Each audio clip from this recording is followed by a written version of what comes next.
It's the morning report with Chillmonger and Darius, Planet Fanatic. Woke up, take it away. Morning, morning, morning.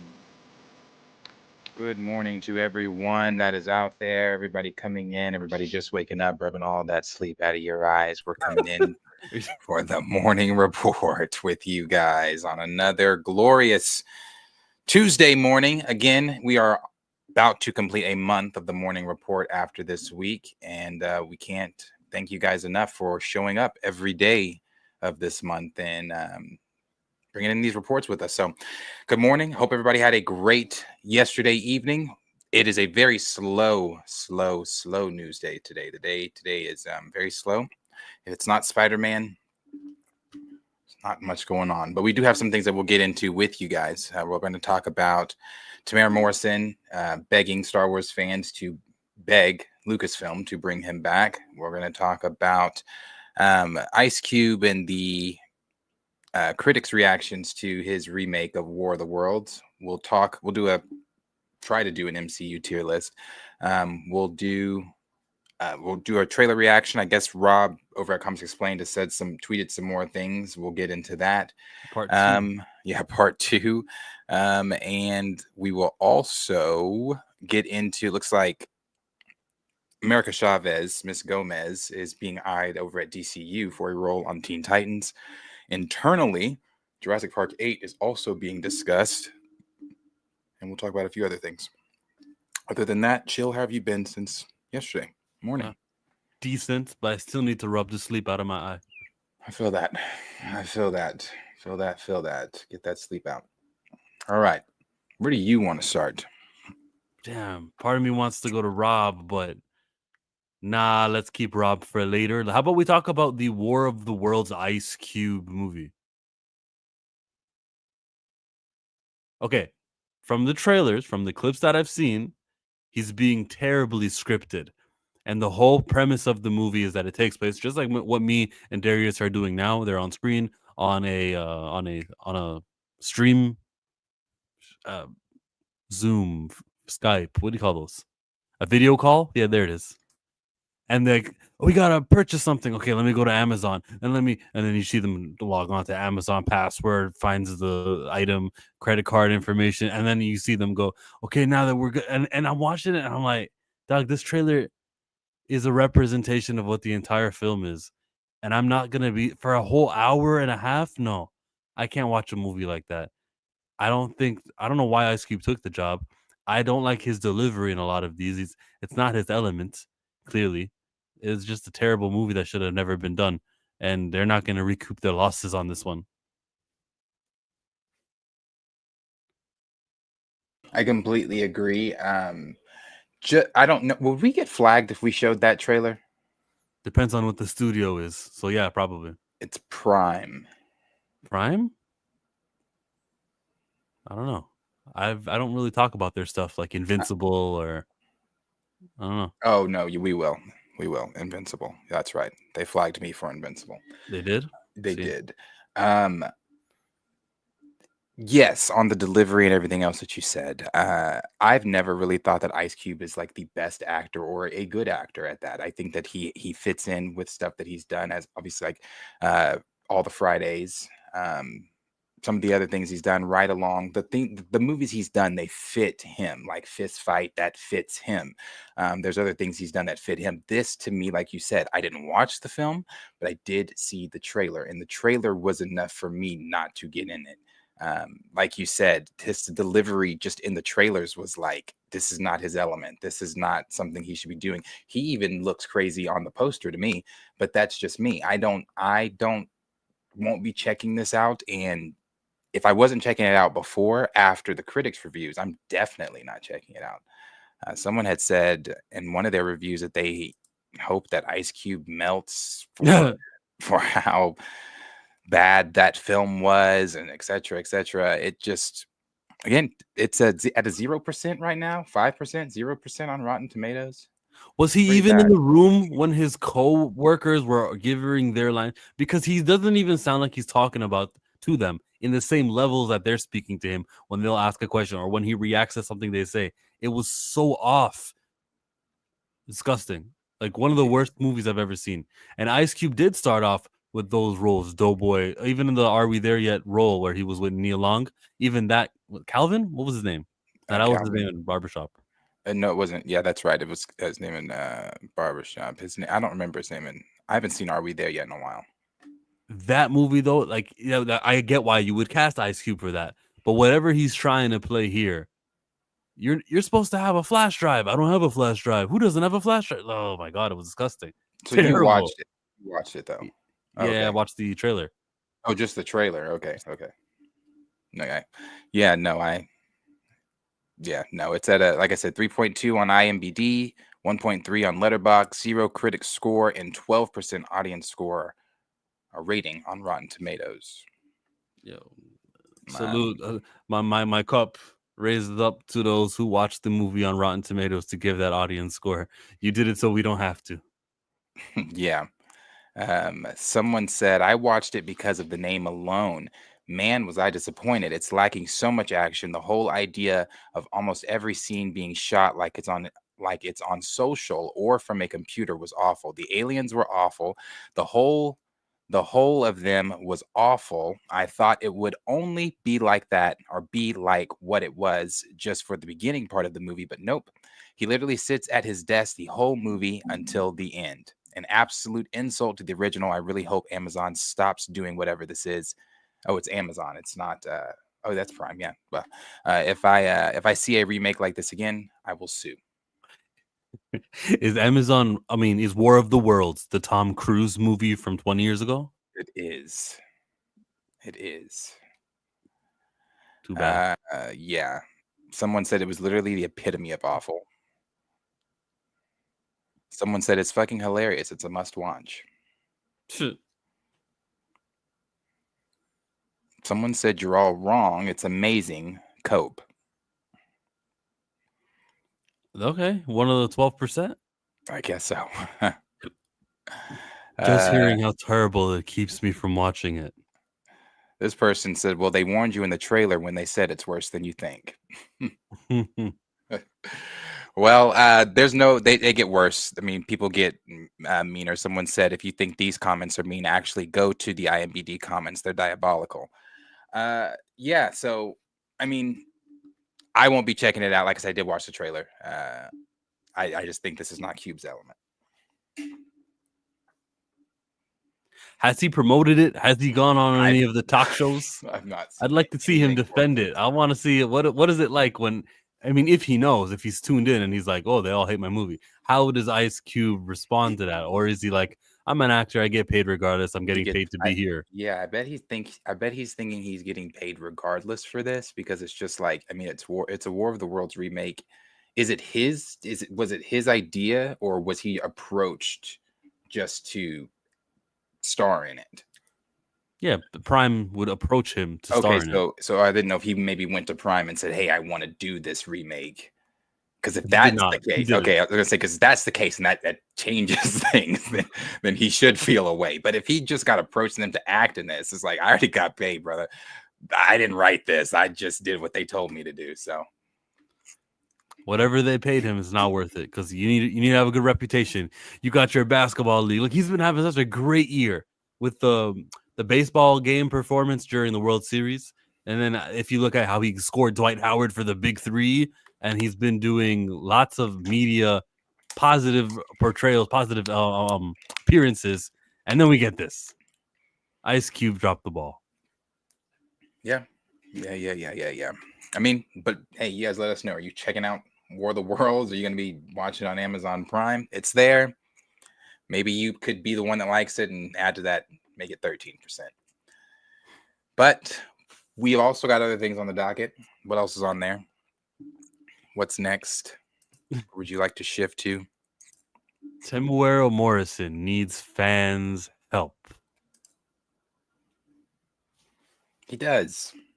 You know, he said, and just the short here, we can go into the article if you'd like, but the short here, it just says from Variety, Boba Fett actor Temuera Morrison tells Star Wars fans to reach out to Lucasfilm and call for his return. There are currently no plans to bring him back, he says.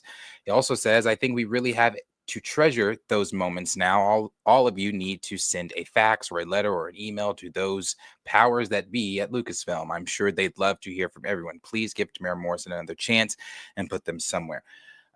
Is that his pronouns? Them? Here's my thing. I don't know how tapped in to the fan base Temuera Morrison is. I know that he is obviously every clone. I know that he is obviously Boba Fett. He is obviously Jango Fett. He made his return as Boba Fett in Mandalorian season 2, I think, maybe 1. I don't exactly remember. We saw his foot in season 1, but he appeared in season 2, episode 6.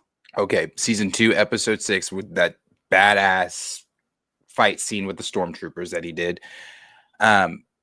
Outside of that, I don't know how connected he is to the fan base, or was connected to the fan base before then. And the reason I bring all that up and say all that is because, brother, we have been begging for shit for years.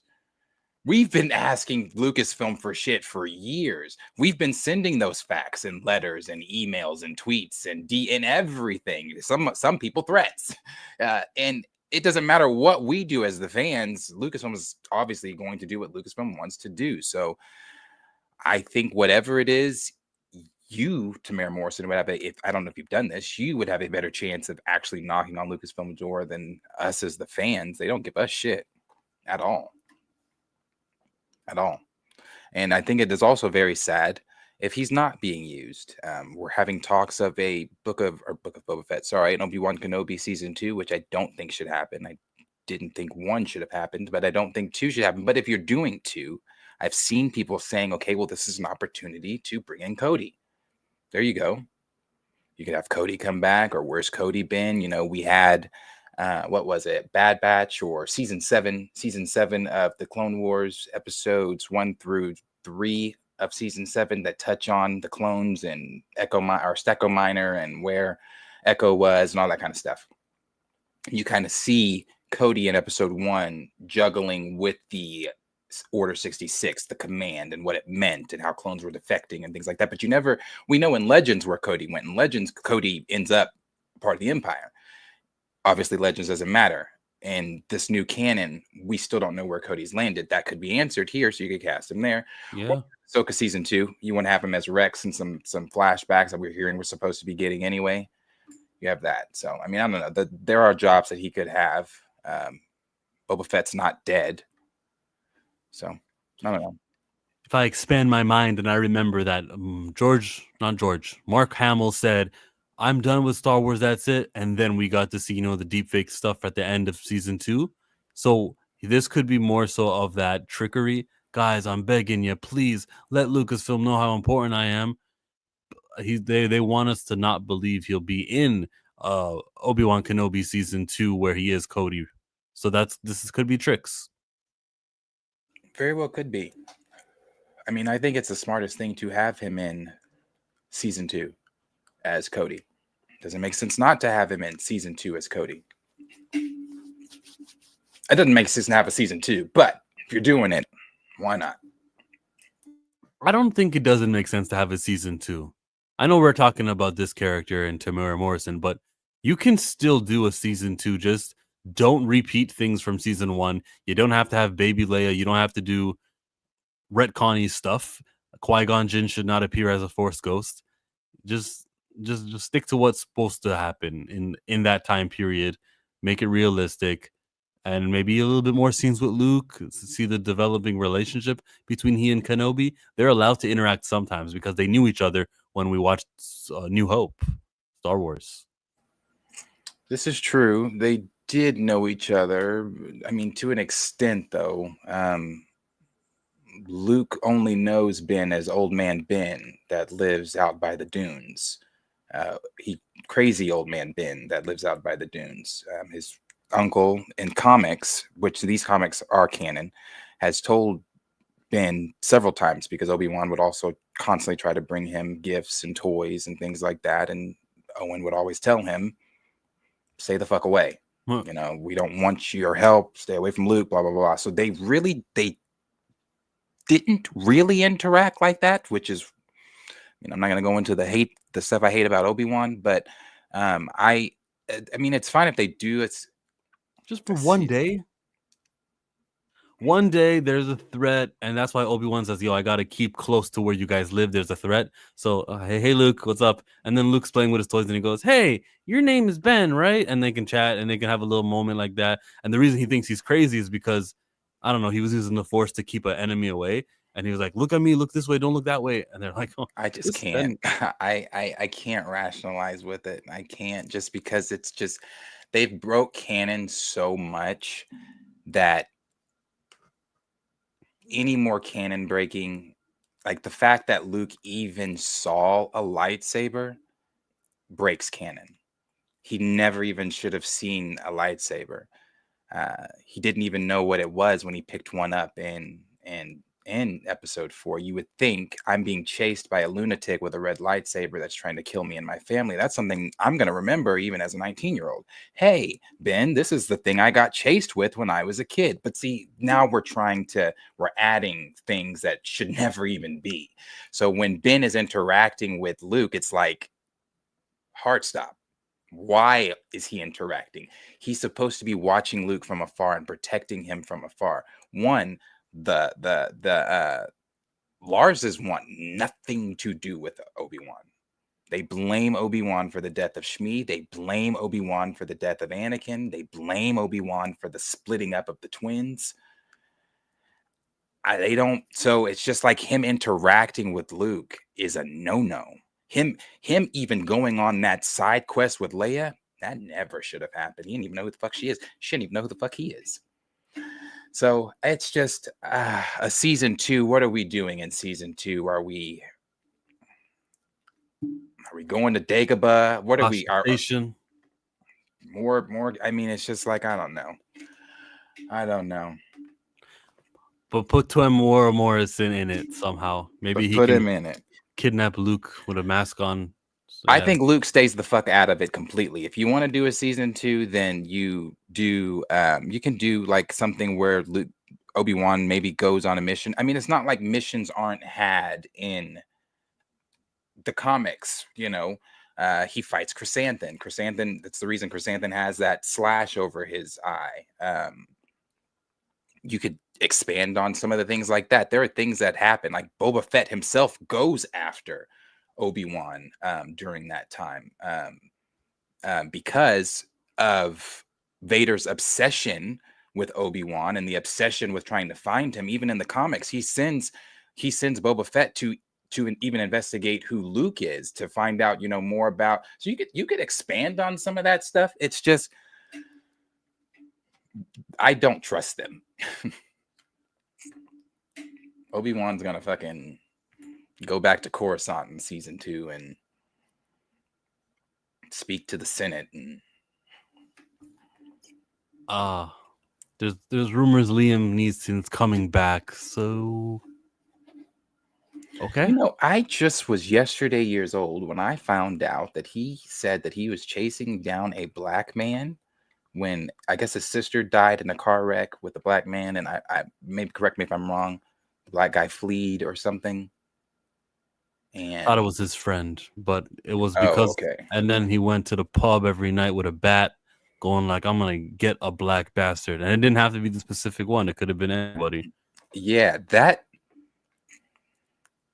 The Force ain't right there. Something's not sitting right. I don't like that. I don't like that. I'm like, oh no. I didn't know that. He told the story. He wasn't caught. He told that story because he was trying to say that's how it is, and I was wrong for that.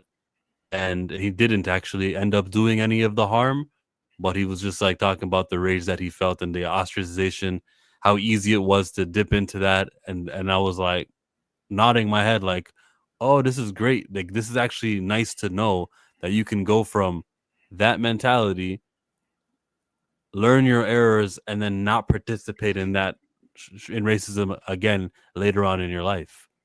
I wasn't as angry because I feel like the time to be angry was like 30, 40 years ago, that night while he was there with his intentions. I'm looking at the 30, 40 years of work that he's done where he hasn't participated in racism as like the story. But if you just hear about it, I know what you just told me right now. Like, you just heard about it, so give yourself a little bit time to be Yeah, angry no, at him. I heard about it yesterday. I was like, oh shit, excuse me. But that's fine. That is okay. That does not break canon. Him learning to manifest himself in the Force the way that Qui-Gon couldn't. Qui-Gon is one of the only ones that could not manifest himself fully in the Force. That's why well, first of all, again, they broke canon because we saw him. Qui-Gon's not supposed to be a Force ghost. He never learned how to manifest himself. And once you've reached that point to where you can't, when you've died in the Force, you can't then learn to manifest yourself.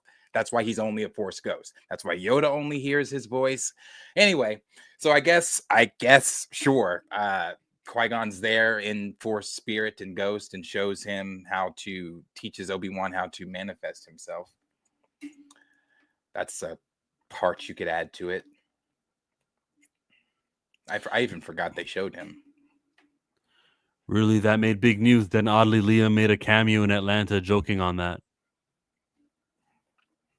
Y'all should watch Liam Neeson's clip in the show Atlanta. I would. Do you want to do it? Why not? WWE struck us yesterday.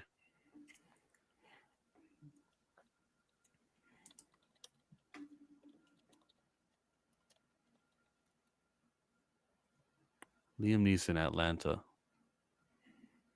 Like, hey. You can't hear that. Wait. Like, hey, does anybody know? Does anyone know Liam Neeson?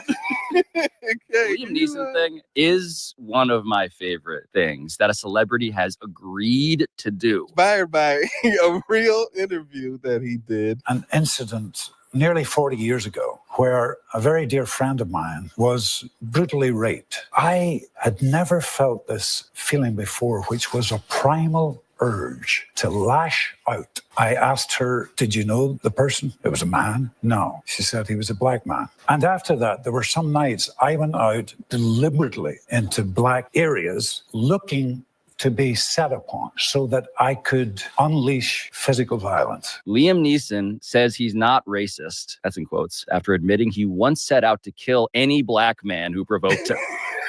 Pause that really quick. Then you guys are like, we have an idea for Liam Neeson. Shout out to Liam Neeson because it was it was great of it for him to do. It's kind of funny because he's doing the thing that we kind of want him to do, is being honest and like telling this real thing, but of course nobody the headline is just taking him down. We always joke like, you go to like a restaurant, you accidentally like eat somebody else's food, you get the wrong order, and like a white guy there, like that's enough to push him over the edge to racism. He's like, I hate all black people. All he has to do is have one bad interaction with a black person. And then you might, quote, go out deliberately into black areas in the city looking to be set upon. And the episode, particularly in this case, takes place in Amsterdam. Yeah. And there's a club where you go in and everybody who's in there has been canceled. How'd you get here?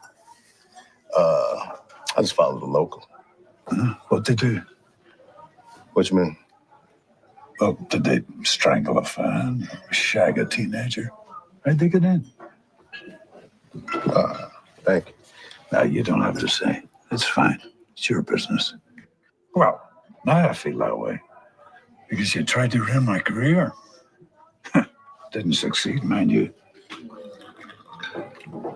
However, I'm sure one day I will get over it. But until then, we are mortal enemies. I'll see you around, Victor. Like, hey, does anybody know? Does anyone know Liam?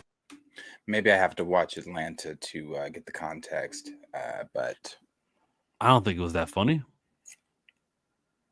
And I just going into black areas is insane. Hoping somebody would test you so that you can get that black bastard. He's Irish too. Oh yeah, his folks owned slaves. For sure. Okay, Liam Neeson, not a racist, said some racist shit 40 years ago. Scottish. Okay. They owned them too. Not a racist. Said some racist shit 40 years ago. Qui-Gon Jinn. I want to make sure he's Scottish. I feel wrong for saying that, but I know those voices.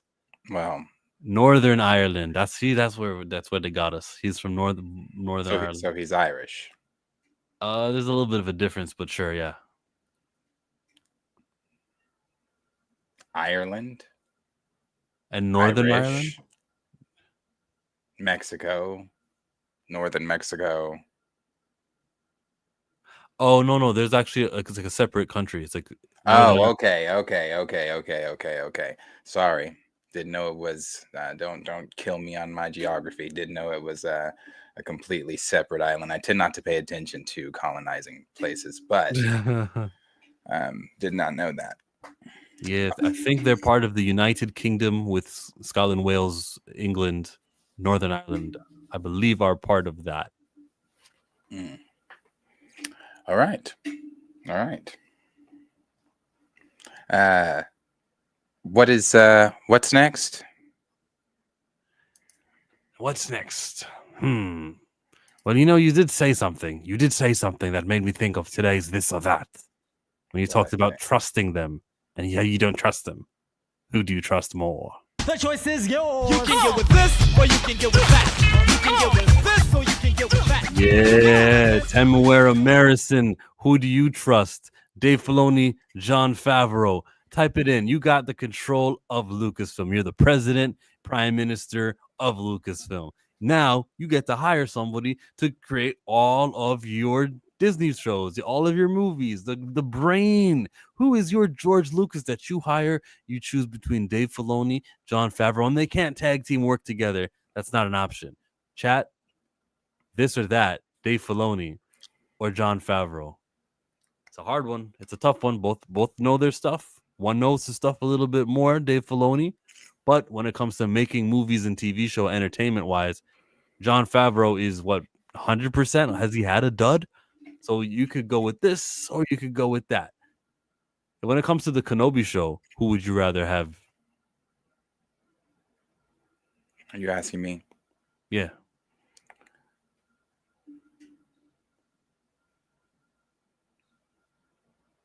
Dave. That's what Thrag says. Jon Favreau, she loves fantasy. Andre Ware, that was not an option. John, shit, that's hard to say. It is hard to say. It's a good this or that. Overall, do I go with the 58-year-old Jon Favreau? He's young enough to hold it down for a good generation. He's already been doing some great quality stuff. Or do I lean on Dave Filoni, who just knows so much more Star Wars, but his filmmaking isn't.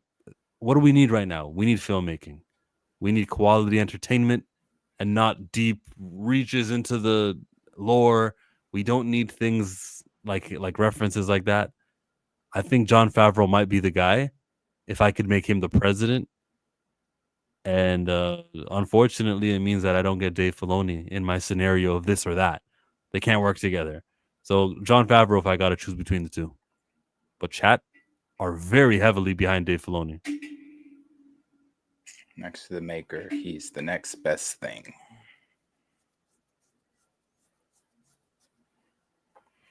He knows his Star Wars. Up, down, left, right, backwards. You pick Dave? Of course. It's of course, tight. Dave. In a perfect world, they work together. In a perfect world, Jon Favreau doesn't have his creative control of Mandalorian, worked around by taking Book of Boba Fett, making a whole episode about the Mandalorian, making it so Grogu has to join him back and say, all right, now do your season 3, John. I'm Kathleen Kennedy, and I worked around your contract. Yeah, sell these toys. Put him in a suit of IG-11. Kids will love it. And that is why that man is leaving. That's why he killed his character. He had his own character die that he voiced.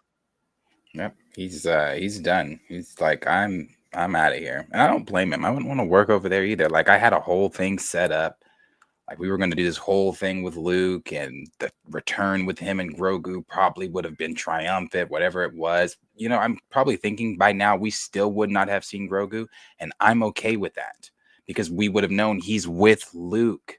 When we see him again, he's not going to be goo goo gaga and not speaking and barely still knowing the Force. Like that was the plan, but she was like, nah. Let's have him. And then once we bring him back, that Rancor from the beginning, from episode 1, let's have him come in and like on some Godzilla type shit, but with Tatooine. That's that's gonna kill him. Yeah, that was a disaster. John, did Star Wars and MCU set them both up for success?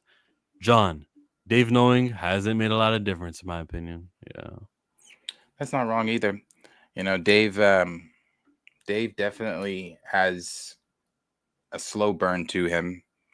The example I like to use is a ship will crash in episode 1, and by episode 3, we might have that ship up and be on a different. But that was his problem with, you know, the Bad Batch with me. With the Bad Batch, it was like the missions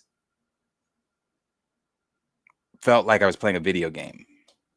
Like we would go do a mission that didn't relate to really too much of anything toward the Empire or whatever. But then after you do that mission, you go check back in with the Sid girl, and she's like, okay, well, I got another mission for you. I swear it was like a PlayStation 1 video game. And then you go do that mission, and you go meet back. It's like, got another mission for you. And you just continue to earn credits until the game's over. And that's what it was. I hated it. I'm a Trandoshan. I like that transaction. Something popped up for the Spider-Man topic. Some scenes were shot on a camera. Let's see what this is about. 15 seconds.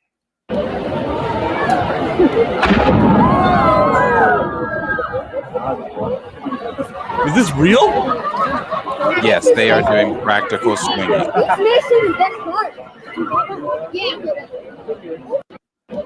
That's crazy. Yeah, they are doing practical swinging. I'll go ahead. Since we're going there, I'll move this over. I mean, so is he on a harness too? It's just really hard to see because the wires are thin. Don't share mine. Go back. Right. Oh shit. I didn't mean to do that anyway. I'm just trying to appreciate. You said, is he what now? The stunt actor. What is he doing? Go back to yours. The stunt actor is I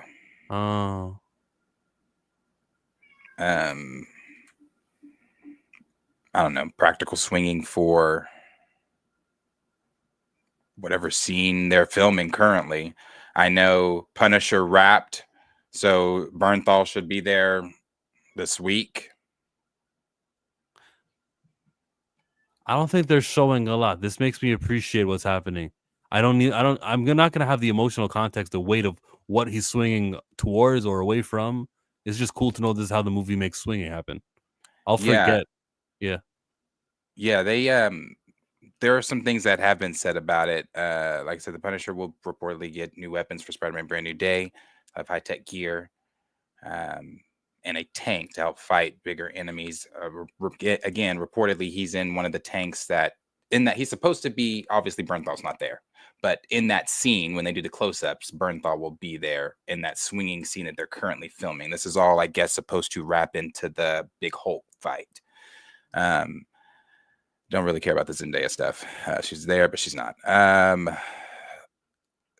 They also said this. Mr. Negative and the Inner Demons will reportedly not appear in Spider-Man Brand New Day, and that's coming from Alex over at the Cosmic Circus. What did RPK say? He has not replied or said anything else to that. They did say something else about Scorpion, though. Where is that one? There it is. I think this is that scene that they're currently filming. That's going to lead to Hulk. Rather, a scene from the set of Brand New Day features the Punisher chasing the Scorpion, but was stopped by Spider-Man. And I think that's him driving the tank, chasing Scorpion, Spider-Man swinging like da da da, stops Punisher. Why? Don't know. But yeah, he's doing some practical swinging today. Away from something. I love that. I think that's so cool. Yeah.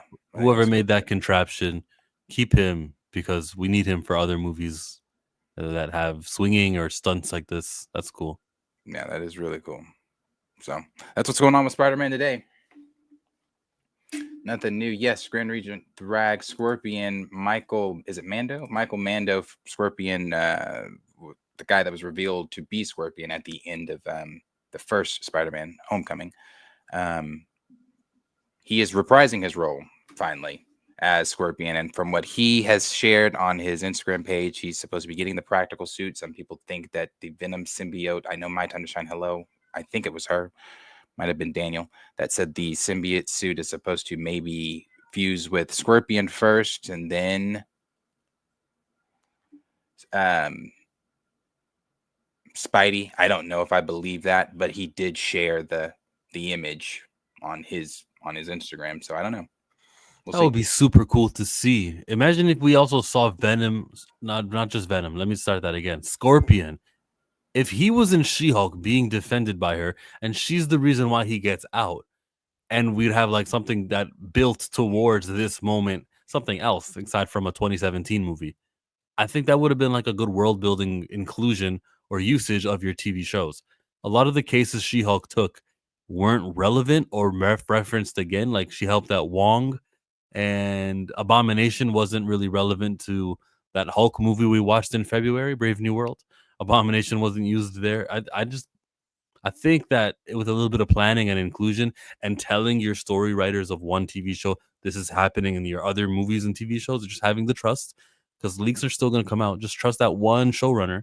Tell them, help build us Scorpion for our Spider-Man movie, if they knew what they were doing. But yeah, homework and all the stuff they say. Was it Daredevil or She-Hulk that we learned the Sokovia Accords were null and void? Sounds like She-Hulk, because I didn't watch Daredevil, and so that must mean it was that She-Hulk. Okay, She-Hulk then. That was probably the only other relevant thing from She-Hulk. But well, then they tried to give us who's Masters of Evil? Masters of Evil? Was it who's what group was it that the leader's on?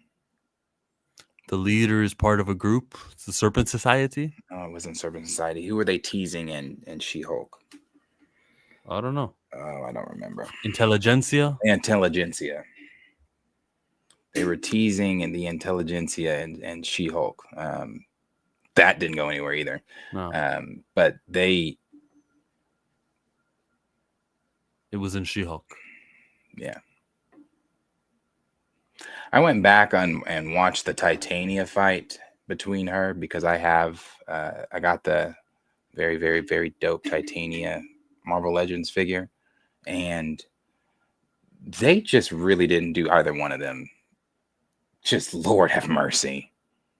The fact that they made Titania this social media icon influencer, bruh, man, that sucked.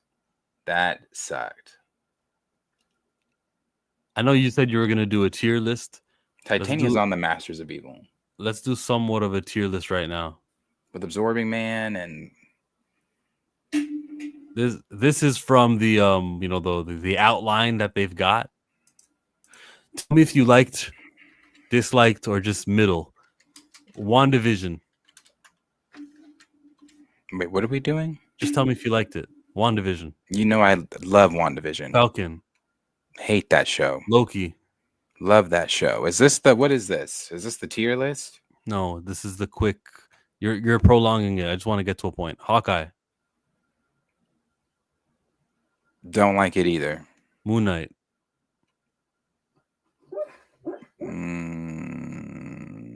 No. Middle. Ms. Marvel. It's okay. I can't say I'm not doing middles. I'm doing yes or no. Ms. Marvel. It was fine. Yes. She-Hulk. No. Chala.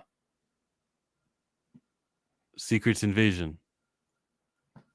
Oh, hell no. Loki seasons 2. No. Echo. No. Agatha All Along. Yes. Daredevil Born Again. No. Ironheart. No. Earlier on, they were doing things that pleased, and it got lesser and lesser good the longer that they went, to where they're not even worthy of the 200 million budgets for their 6 episodes of or 9 episodes for this one for Daredevil Born Again. No. Next up, we got things like Wonder Mane, which is automatically a no, and then more Daredevil, which you never know. It's and Vision Quest, right? It's damn, I was on a train of thought. What was I trying to say? What were we talking about right before? Well, who cares? Never mind. Tier list. Yeah, the tier list. You wanted to fast track it for some reason. You said I was prolonging it. You were trying to get to your point.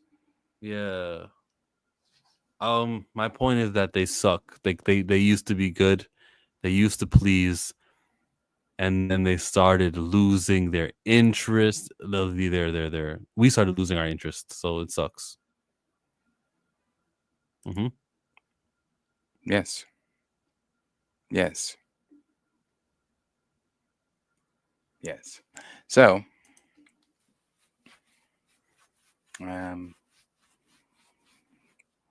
were you not wanting to do the tier? Yeah, let's do it. Well, hold on. Was that it for all the things we were going to talk about that's current? No, there was like three other things. This one just kind of came in not too long ago. Let me check this really quick. Make sure here. People have been resharing that video from when Tom was hanging out with Zendaya's family. I reshared it this morning. I saw love that video. I love that video. That shit is funny.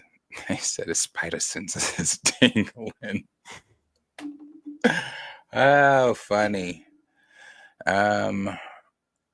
No, just the Mr. Negative won't be in there. Okay, there's nothing besides that. So let me go back here.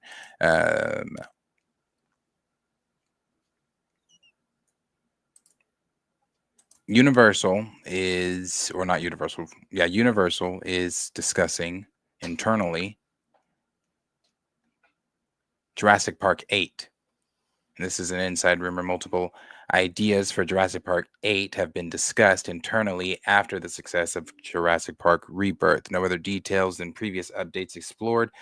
Again, take with a pinch of salt. June 2028 is the ideal release window. I don't think that I mean, is it going to probably make another? Again, I saw this in a sold out theater. I just, it was the only one of, well, no, Superman was sold out. Superman was sold out too. So people obviously are going to show up for the dinosaurs. I detested this one, just like I detested the last and the last. Now, I like the first one with Pratt, that reboot. That's a good one. But the ones after, and then this one, I did not like it. I did not like it. There was no consequences. There was like no stakes. It didn't feel at no moment did I really feel like they were in danger. They were supposed to be on this island with, morphed and disfigured species that were experimented on and mixing genes. And we should have seen more of that. We should have, to me, the fucking flying raptors should have been the main damn things after them the entire time. You know how you typically in the movies you're using the raptors, like especially very well in the third one and the first one, you use the raptors juxtaposed to either T-Rex or in the third one juxtaposed to the Spinosaurus. And the raptors are after them the whole time in the third one as they're, trying to get off the island. But so is Spinosaurus. You advertised this xenomorph, big-headed, 8-armed beast that we only saw for 4 minutes. Uh-huh. And and it didn't do shit. And so I thought that those little flying raptors should have been the things chasing them the whole time, that you should add the stakes there. The stakes weren't even high enough, even after the mythosaur, once you got on the island. Once you got on the island and you know that the Spinosauruses are amphibious, why aren't they chasing them on the island?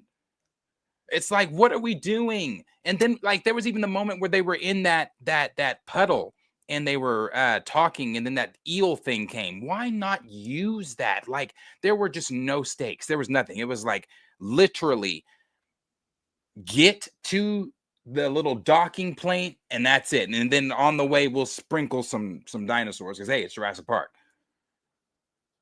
Who are the warriors in the dinosaur movie? Because I didn't watch it. Who are the warriors that they had fighting against the good guys? What do you mean? I was trying to make a joke about the Raptors are better than the Warriors. That's why. It was just my setup. I'm sorry. Yeah, no, that was terrible, and they're not. But we were in 2019. Yeah, it takes better to it takes more than just being good once to call yourself better. Yeah, you know, I've been good once at things too, but I'm not better than a person that has been good at them multiple times. But I'm not going to go on that route. It was just a terrible movie. So whatever they're trying to cook up with an 8, I don't know what more you can do. I know people were saying, "Oh, I wanted them to go the Planet of the Apes route." Hard stop again for me. I don't want that. Are you talking about where we're in an alternate reality now and they're talking? I don't want that. What? Dinosaur friend. Yeah, like I don't want that at all. That sounds terrible. It sounds terrible. Like you want to see a version of that when Alan Grant is having that dream in the beginning of the third one, he turns and the raptor's talking to him. That was awful. It's awful. So no, I don't.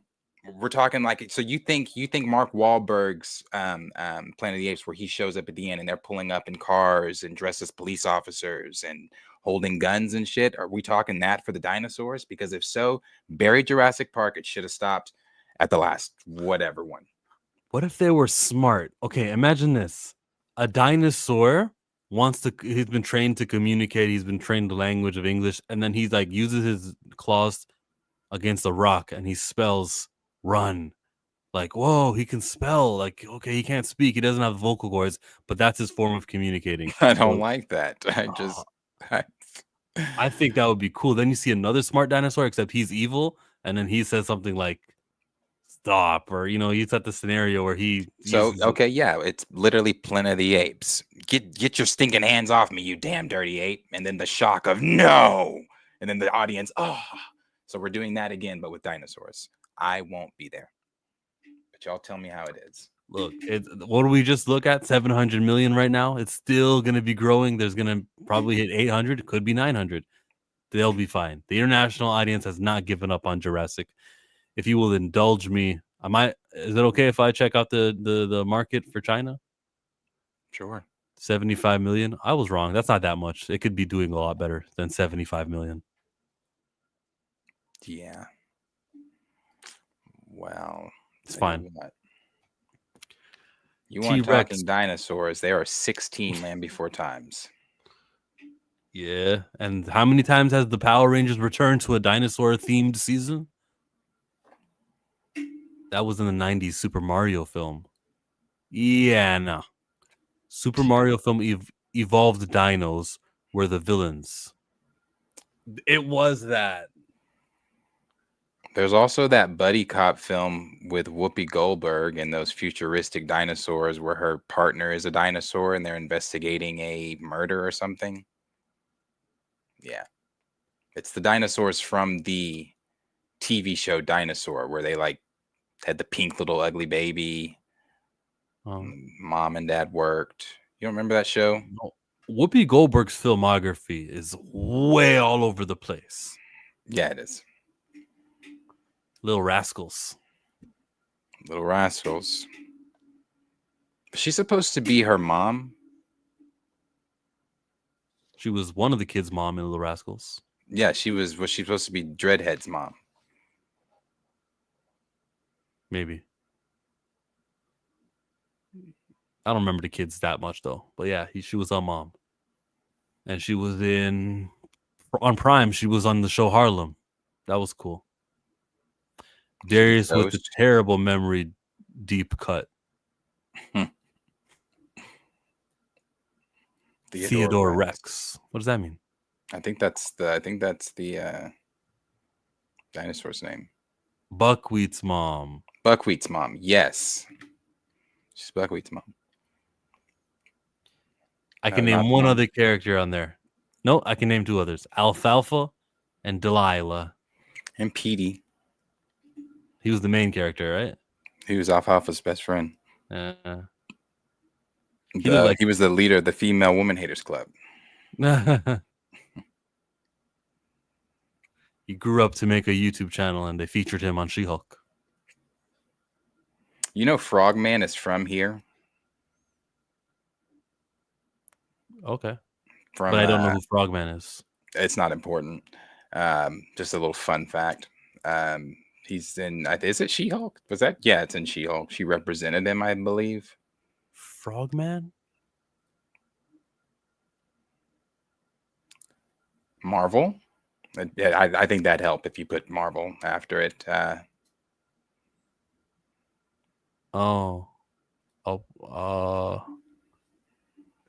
He was in a She-Hulk TV show?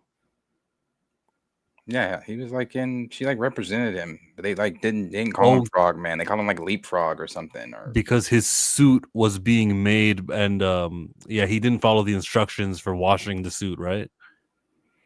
He was like a villain. They had to take him down.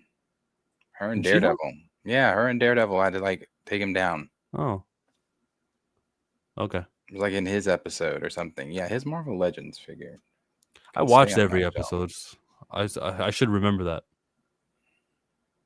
that. Yeah.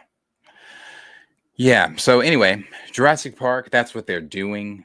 They're talking about it right now. And I guess if these films continue to make close to $1 billion or over $1 billion, we will be looking at Jurassic Park 12, we could be looking at mechanical dinosaurs or something I don't really know where else they can go with it. I mean, we've been to every island. We've destroyed an island. We've been to an island now that they've been mutated, which sucked, which could have been so much. That one of the things they kept saying too, leading up to this was, we wanted to lean so much more on the horror. Fuck you. I'm so sick of people saying they want to lean on horror, and it's not horror. There was not a moment in that film. The only thing I can say that probably gave a good thrill, and I use thrill lightly, is when the mythosaur showed up in the water. That was probably it. That was it. That was great. I actually liked that.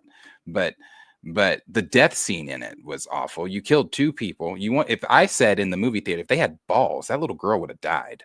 She'd have died on that raft scene, because there's no way she should have survived the raft scene. T-Rex should have ate her, and the dad should have mourned, and that should have been something we left with, oh my God, that little girl, she died. They did it. But no, somebody on that raft should have died. Everybody survived. T-Rex left hungry. And I'm like, what is happening? Why is no one dying? Since when don't people die in Jurassic Park? I don't know. It's just really fucking not great. Not great. And you said you didn't see it. You did see it. I didn't. No, I'm reading something. Sorry for not listening. Jurassic Park. You didn't see it, or you did see it. Rebirth.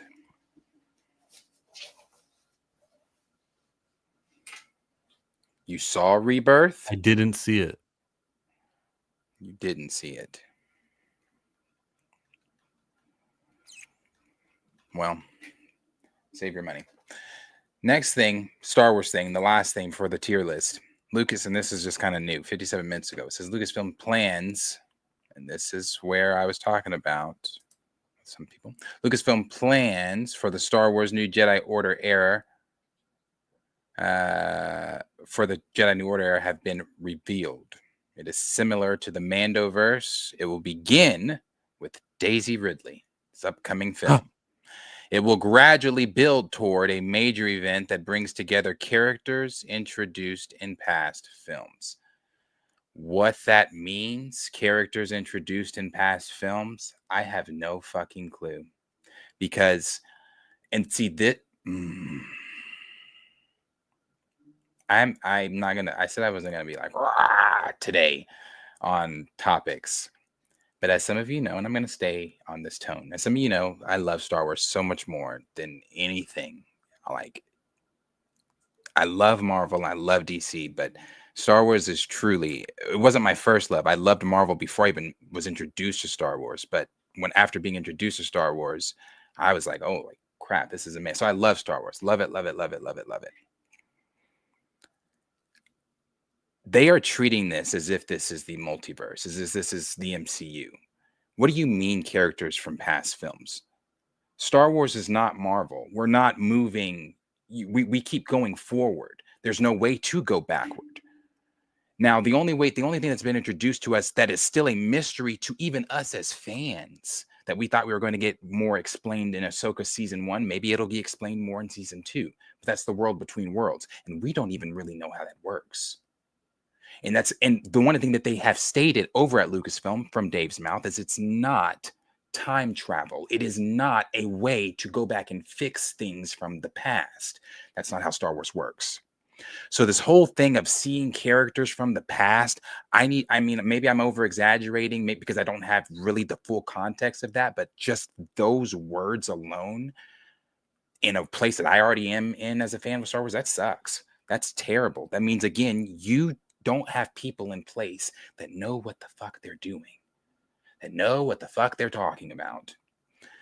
And then you're starting it with Ridley. You know, here I was praising Lucasfilm for bringing Hayden back, and Hayden's doing this with Star Wars. Hayden's doing that with Star Wars. Hayden's doing Star Wars Monopoly commercials. But and I'm not saying you can't start it with Hayden, obviously, but you damn sure don't start it with Daisy. You end that shit where it left off in 9. I'm sorry. There may be, Rey Skywalker fans in here. That character should not exist. In my head canon, that character does not exist. But you're starting your brand new Jedi Order with Daisy Ridley. And then it's supposed to culminate in a big major event. And what is this major event? Because I'll tell you what it is. It's made up. Whatever the major event is, it's not, and you're like, well, Darius, yeah, it's all made up. No, that's not what I mean. What I'm saying is, I've said this before, they had years of content. If they just would have bro, if they would have just, as he reaches for a toy, gone this route, very simple, very easy. I'm only grabbed one of them, but there's so many more. If they would have just gone this route, there's 10 plus years of content here that they could have gone off of. And you don't have a Rey. You don't have a Hermit Luke. You don't have, what's his name? Kylo Ren. You don't have Snoke. You don't have any of that. And they did all that to botch the Emperor. And I love the Joker. That's still my all-time favorite villain, but a very close second is Emperor Palpatine. And the reason is not just because of what I'm sure typical fans have seen of Palpatine in episodes 1 through 6, but it's the deeper lore with Palpatine. It's the contingency plans he had after being thrown down the shaft. The stuff you see with him. You thought he was a problem when he was older, when he transferred his essence into his younger body, cloned Luke, had Luke fight Luke. Bro, that sounds Marvel. That does. That sounds like some Marvel shit. That's science fiction. Well, then they got it from Star Wars because that's a very old. That's old. That's old. Before the MCU, before Downey Jr. and all that stuff. So what happened in that is the hand that got cut off by Vader. The Emperor obviously always has a plan A, B, C, D, E, F, and G. Got that hand, cloned Luke, had Luke. And his own clone of Luke, had an apprentice of Luke, and had a younger body of himself. I mean, Thrawn's a part of it. You have a Jedi named Sabaoth that's a part of it. Like, you can go so deep And that's just one story, bro. They are going that way. Those people in Tatooine who had their modded bodies, one of those doctors is the leading engineer in cloning technology. So he took that arm, that hand, that wrist off, and see they were building towards it. So when you watch Book of Boba Fett, see those dudes on the Vespa, they know a guy. The head surgeon is the head surgeon from the Empire. There it is. What They're is that? building. I'm gonna get one of those. I've been meaning to get one of those pad things with sound effects, so I can get a boo one, because that's boo. It's a terrible, terrible, terrible. So they're gonna botch this, man. It's going to continue to be worse. You can't fix Daisy. Like, you can't fix Rey. You can't. There's nothing they can do to redeem this character within the fandom. It's not possible.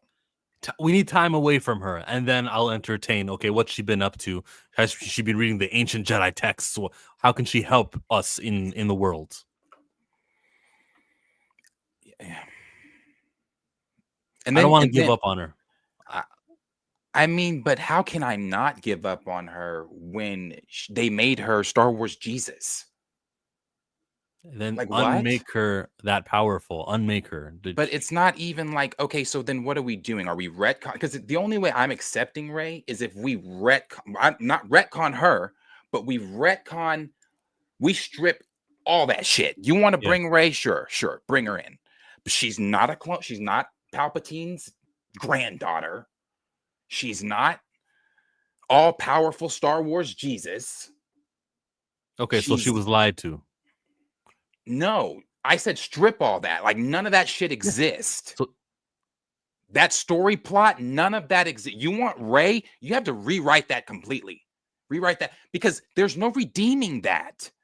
You made Luke Skywalker your franchise character a hermit. You completely botched Palpatine's whole cloning shit to insert this made up character. Then you made her a Skywalker of all things. You can't fix Rey. Her first episode, where it took Luke 3 episodes, and by the 3rd episode, he still was not a master in the Force when fighting Palpatine and Vader. Her very first appearance on screen, she manipulated the mind of a stormtrooper. How? And she didn't even know what the fuck the Force was. She didn't know what the Millennium Falcon was. All she heard was whispers and rumors of Luke. She didn't know shit. She was a scavenger from Jakku. No, she's not redeemable. She's not redeemable. None of that. 7, 8, 9, none of it is redeemable. None of it. At the end of 7, 7's not bad. I don't want to put 7. I don't want to put 7 really in the same category as 8 and 9. 7's not bad.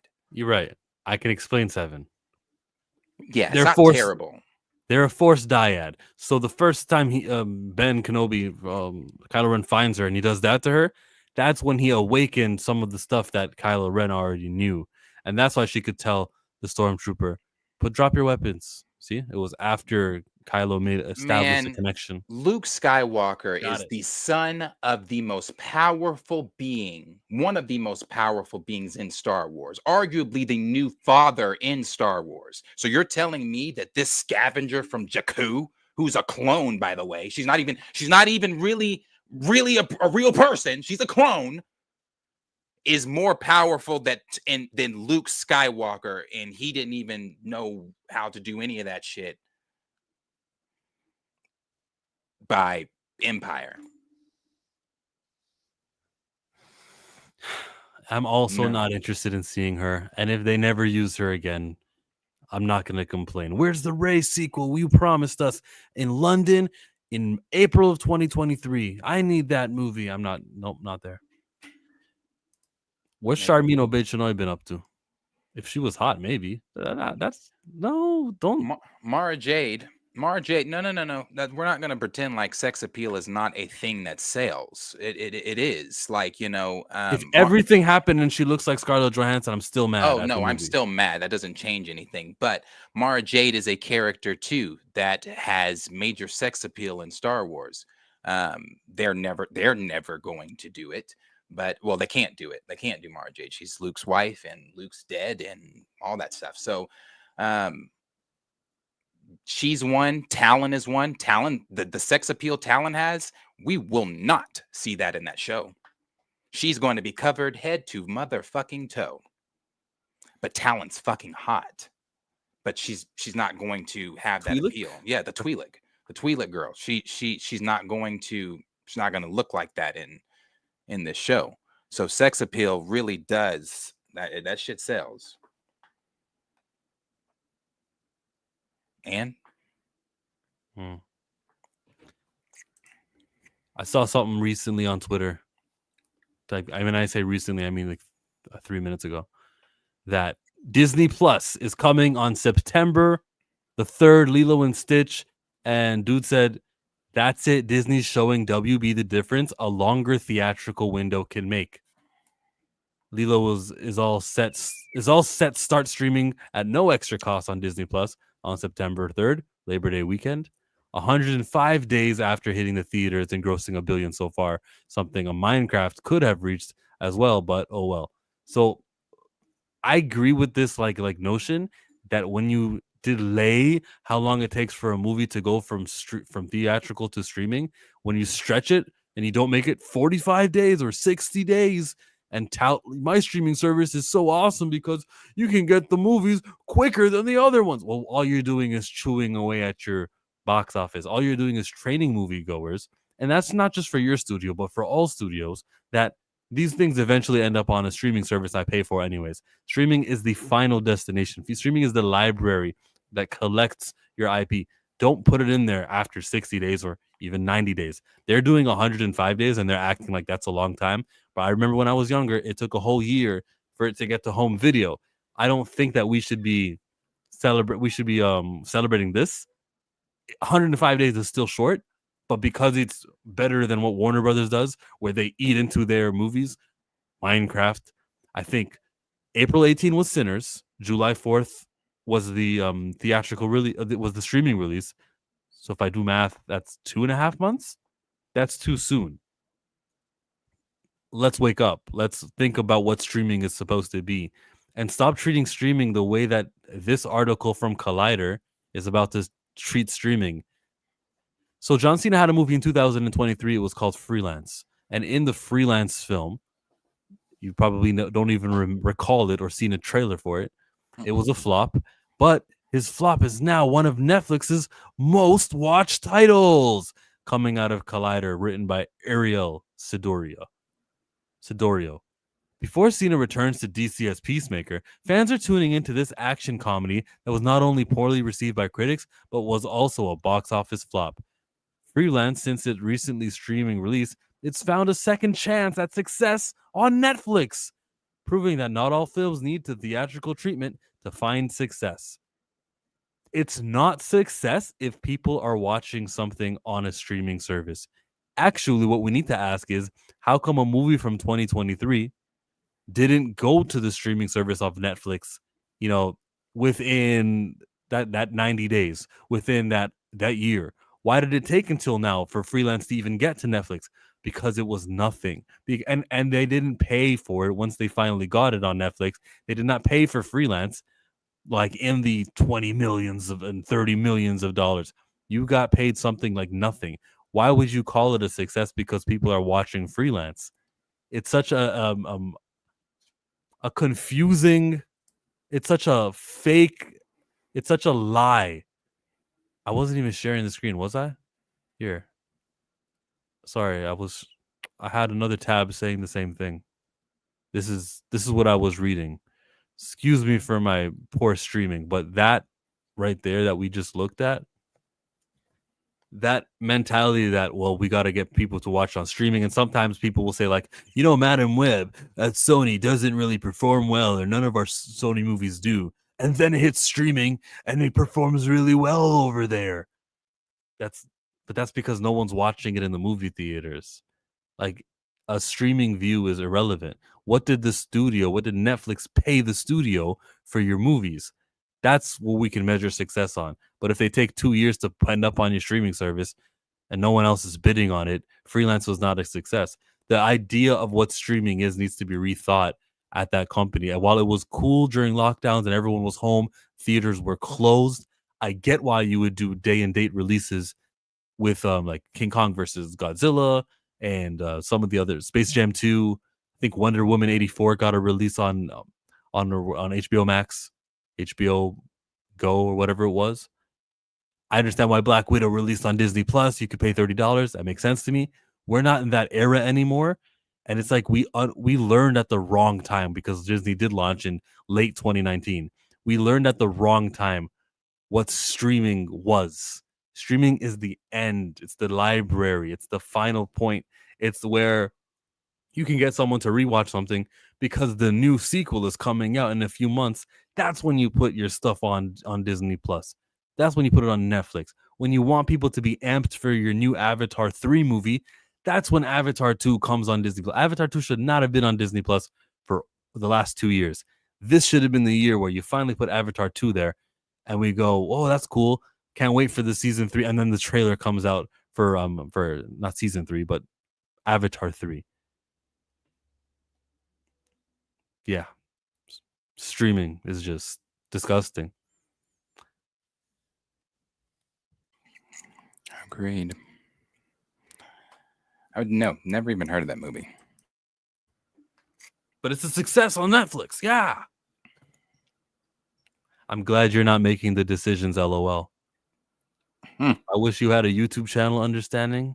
I could go sit under that tree and then see what I'm not seeing and hear what you have to say about streaming, because what's actually happening now is the industry is like agreeing more with what Chillmonger's saying, delaying that theatrical release because that's that special day where let's say Fantastic Four First Steps appears on Disney Plus. That special day will be special if it's 90 days after its theatrical release or 150 days after its theatrical release. It's an event. It's, whoa, finally that thumbnail is on my Disney Plus. I'm gonna click play, regardless of whether the standard is it takes 3 months or it takes 6 months. I'm just a common man. Was that the one with Idris Elba? I watched that one. It was pretty good. The President Prime Minister one, that was called Agent Heads of State. That's what it was called, Head of State. I liked it too. I would have reviewed it, but I watched it like at 3 a.m. So I was too tired. And then I went to sleep and I didn't review it the next day. I should have reviewed it when it was fresh in my mind. Did you see the Head of State movie with Idris Elba and John Cena? I did not. It's fresh. It's on Prime. Yeah, I did not see it. No, is there a new movie that I said I wanted to check out on Netflix that people were talking about? Maybe not. Maybe not. A Netflix original? Is it? It might be. But I looked at the trailer. I think it is. I looked at the trailer. I don't think I liked that trailer. It was something about hunting wives or something like that. I think it's called Hunting Wives, Hunter Wives. No, it's not that trailer that I sent. Ooh, some Spider-Man news. Yeah, but not the type you would expect. Yeah, it's with Daniel Kaluuya. Daniel Kaluuya is going to be doing Spider-Punk. He's going to be writing.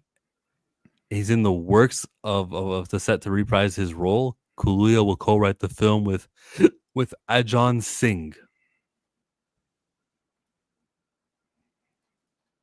You care? I'm all for black superheroes. I'm all for Daniel Kaluuya getting a job and working in the industry and everything. But Spider-Man is the ceiling. So these characters who are lesser than versions, I just don't celebrate or care too much of. Hope for the best, but I'm going to be honest with you. Unless it's Miles outside of Peter, I'm not gonna say I have because I do enjoy the others adaptations of him, the other versions of Spider-Man, but on screen, since we've only seen Miles, and I guess we have to wait to see this. I'm not saying I'm not going to watch it. I will watch it. It's Spider-Man. No, see Nicolas Cage's deal that he's doing as well. But it's not like something I'm like counting down for. Yeah. I mean, this isn't the channel. If you like Spider-Punk, Hobie Brown, you know, yeah. This is the channel for big characters. Super chat. But I'm rich. Have you ever Darius is 100% correct. Star Wars has so many books and stories that they've been cooking for decades. Disney is gonna Disney, unfortunately. Unfortunately, they are so many books. They'd have been cooking for decades. I just wish y'all could like really, well, not just y'all, me too. I wish I could see it too. But for those that haven't read it, we talked about it on stream before.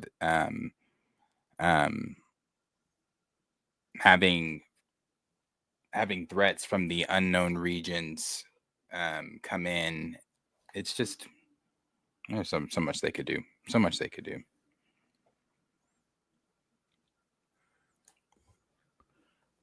There's some trailers that I wanted to look. One I wanted to look at. One you wanted to look at. Yours was a horror trailer. Why did you want to watch a horror trailer? Because of who created it.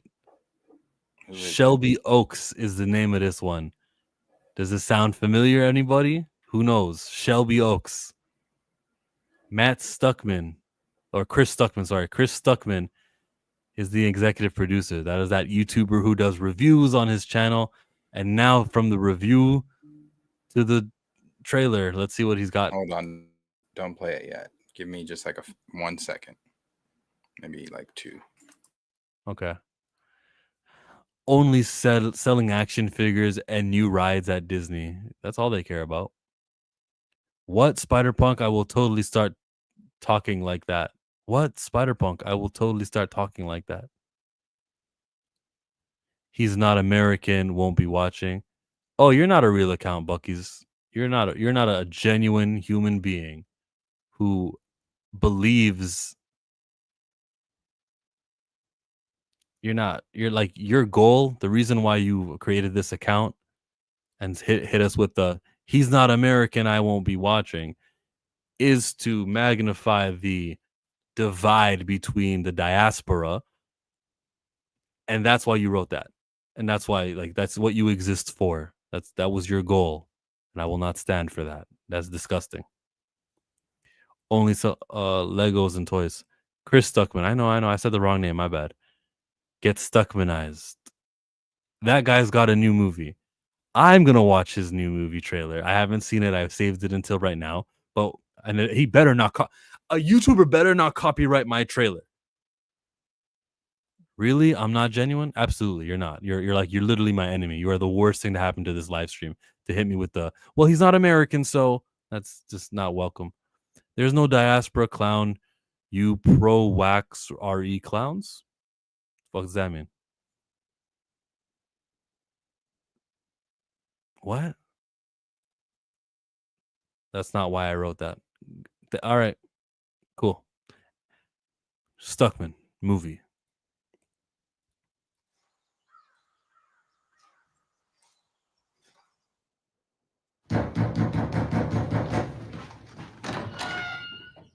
You need help? She finally let me go. Huh.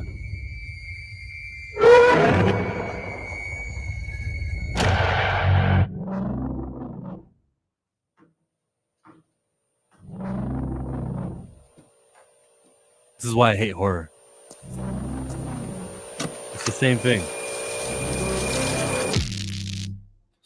Welcome back to the Paranormal Paranoids. Today we're taking our first foray into the abandoned town of Shelby Oaks.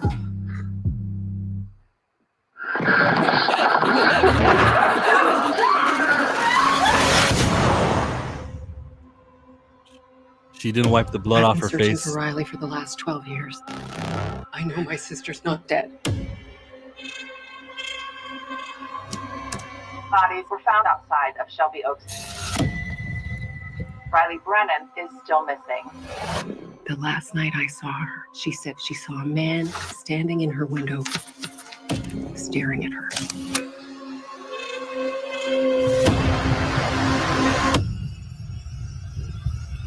Yeah.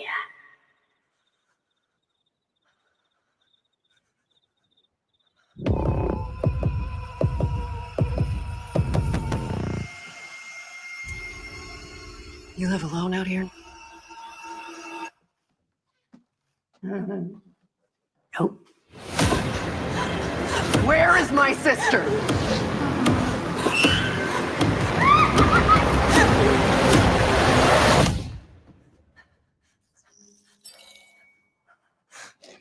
Riley.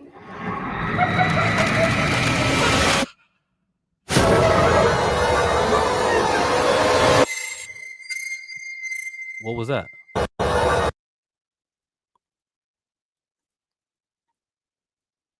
It's just a guy waving. I guess that's their dad. Yeah, that's why I hate horror, bro. Blood on the face didn't wipe it off. There's a hallway and it's zooming out so ever so slowly. Where's my sister? She's not alive. Like, you're using old technology so that it doesn't have the benefits that what a new technology would have. You're all alone. You never seek help. You're just isolated. Yeah, sure. Did you like that horror? I mean, I like paranormal stuff.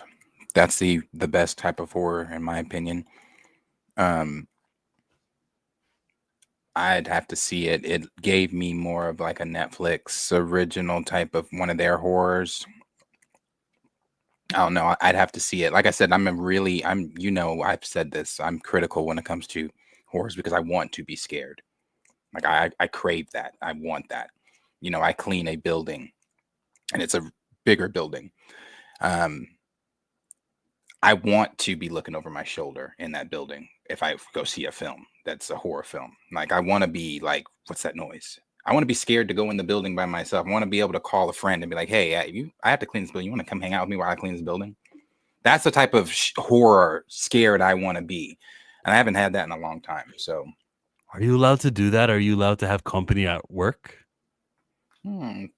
Probably not, but I do. That's like a good job. When you can do that, those are the best ones. The best jobs. Mike Flanagan is writing this. I said the best jobs are the ones where you're basically your own boss. Yeah. When you don't have oversight 24/7, like you can do what you got to do. And if you don't do it, they'll stop paying you, but you do it. You just have fun while you do it. Especially with no time limits or those are the best ones. Mike Flanagan, I think he's writing Clayface for James Gunn. That's who's behind that. Now let's look at another trailer that you had up on the chat on the group there. It's called Regretting. Don't turn around, Clara. What are you doing? Come here a sec. I'm already running late. Please. Where is Clara? Hey, Aunt Jenny. Hey, Claire Bear. Guess who just Spent the last half hour with the coolest guy in school. Oh my God. Don't tell my mom about this. You know she gets. Yeah, no, of course I won't. Sometimes it scares me how good of a liar you are. Life can have a funny way of surprising you. My mom got pregnant with me when she was 18. She and my dad were high school sweethearts. My Aunt Jenny also ended up with her high school boyfriend, Jonah. I thought we would be one big happy family forever. But the universe had other plans. I'm very sorry. Your husband and sister were in a car accident. We did everything we could. Don't you want to know why they were together? Were they having Don't say it. I mean, what else could it be? No.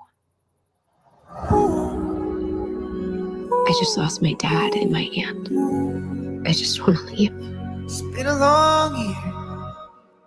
Then let's leave. We couldn't know that the sun was collapsing. It feels like there's this wall between her and me. You remember that age? Everything felt so complicated. Claire Grant! That can't be good. Get in the car! 1 second.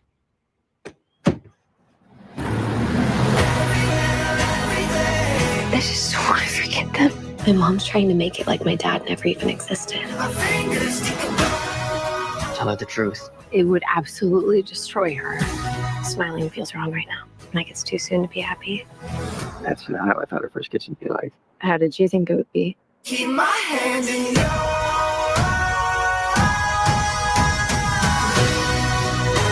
I'm not gonna let their betrayal dictate the rest of my life.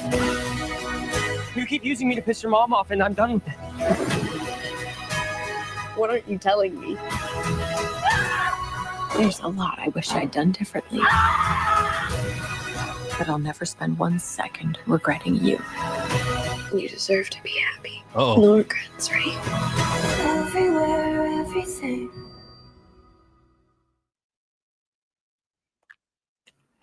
And it's one of those typical Notebook perks of being a perks of wallflower, whatever. One of those movies. But Dave Franco, I thought he had quit. This is like the second movie I've seen him in. He just is in that one together with his wife, that horror film. Just came out on the 30th. Now he's got this one. And that Mason Thames kid, he's going to be right behind Timothée Chalamet, I think, as far as when it goes down as some of the better actors of this newer generation. I think he's going to be one of them. He's done Black Phone. That was his first ever role, I think at 14. He just had another very successful film in How to Train Your Dragons live action. They've already started working on the second with him returning his hiccup. Black Phone 2 comes out. He's doing this. How old is he? 18 years old. Is he 18? I was about to say 16, 17. I thought he was older. The other girl, the girl in the... I was younger. Yeah. I thought he was like 16. But him, yeah, I think he's going to be up there with Timothée Chalamet. I think he's a very good actor. But when you compare him to Chalamet, I would think he's like in that age. I just think Chalamet is kind of advanced by 10 years older. I don't consider them the same era. They won't be fighting for the same roles. Are you sure? Chalamet is how old? Chalamet's not around. How old is Chalamet? Isn't he like 23, 24? Okay, then I'm wrong. He's 24? Yeah, I'm asking. I don't know. I thought he was 24 like 3 years ago. Shit, he might have been. He might be closer to my age. I didn't think he was, though. I thought this trailer was too long. And I think that... shit. Timothée Chalamet is 29 years old. I think she got a black friend like with the frizzy hair there. I think. No, that's not. And it was really dark in this moment. I don't know. No, so it's just an all-white movie. Hope they can do well. I hope they make the correct decision at the end and they find love and she can have a high school sweetheart. What was cool though was this moment here where the adults, because they each lost one of their spouses, where he holds her hand. I thought it was towards the end. Here it is. I was like, whoa. They're likely going to get together. Yeah, is that right, wrong? How many years passed to this moment? Obviously, if you do this the week of, and it's just holding her hand. You don't know what. Yeah, but they also allude to in here. You're saying is it right or wrong? They also allude in that trailer that their spouses were cheating with one another. So, fuck the right or wrong. At that point, if they were together in the car crash, it doesn't really mean they were cheating. I hope there's more to add to that. They were cheating. If they're just two people riding together, well, I think there's going to be some evidence shed on that because later in the trailer, she also said,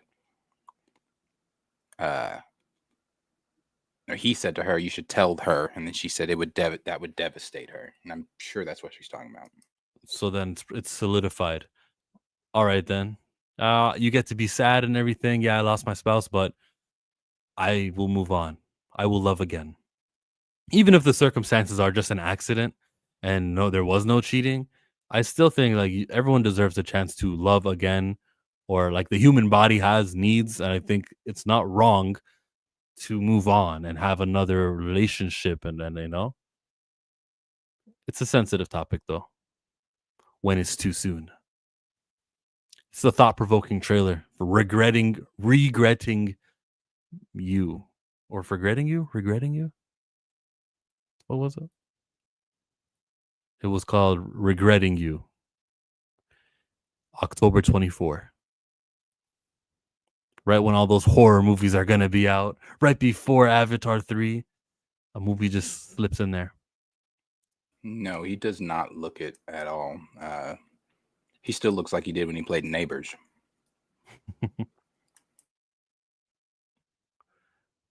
We can go to... Oh, sorry. Yeah, we can touch on some of those and then go to the... They were cheating. I didn't catch that. Damn. Or cheat again. What's he eating with 2 fingers? Some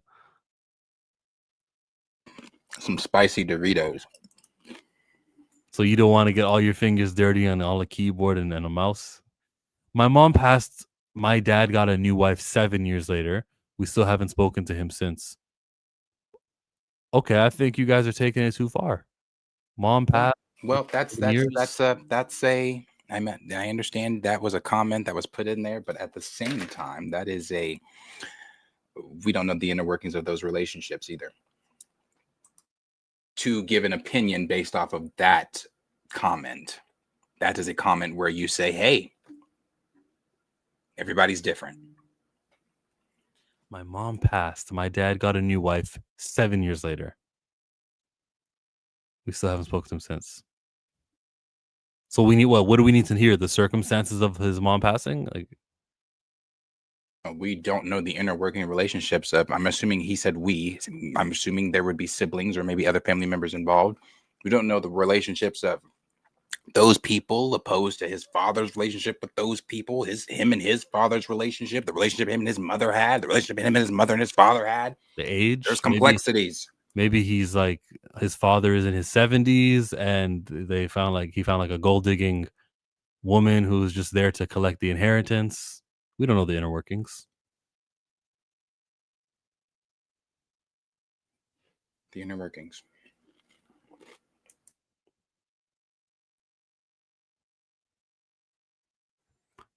Gotcha. List. What's the tier list? You want to do the tier list? Let's do a tier list. What are you tiering? What are you comparing? What are we ranking? Pull up the MCU one, an MCU one.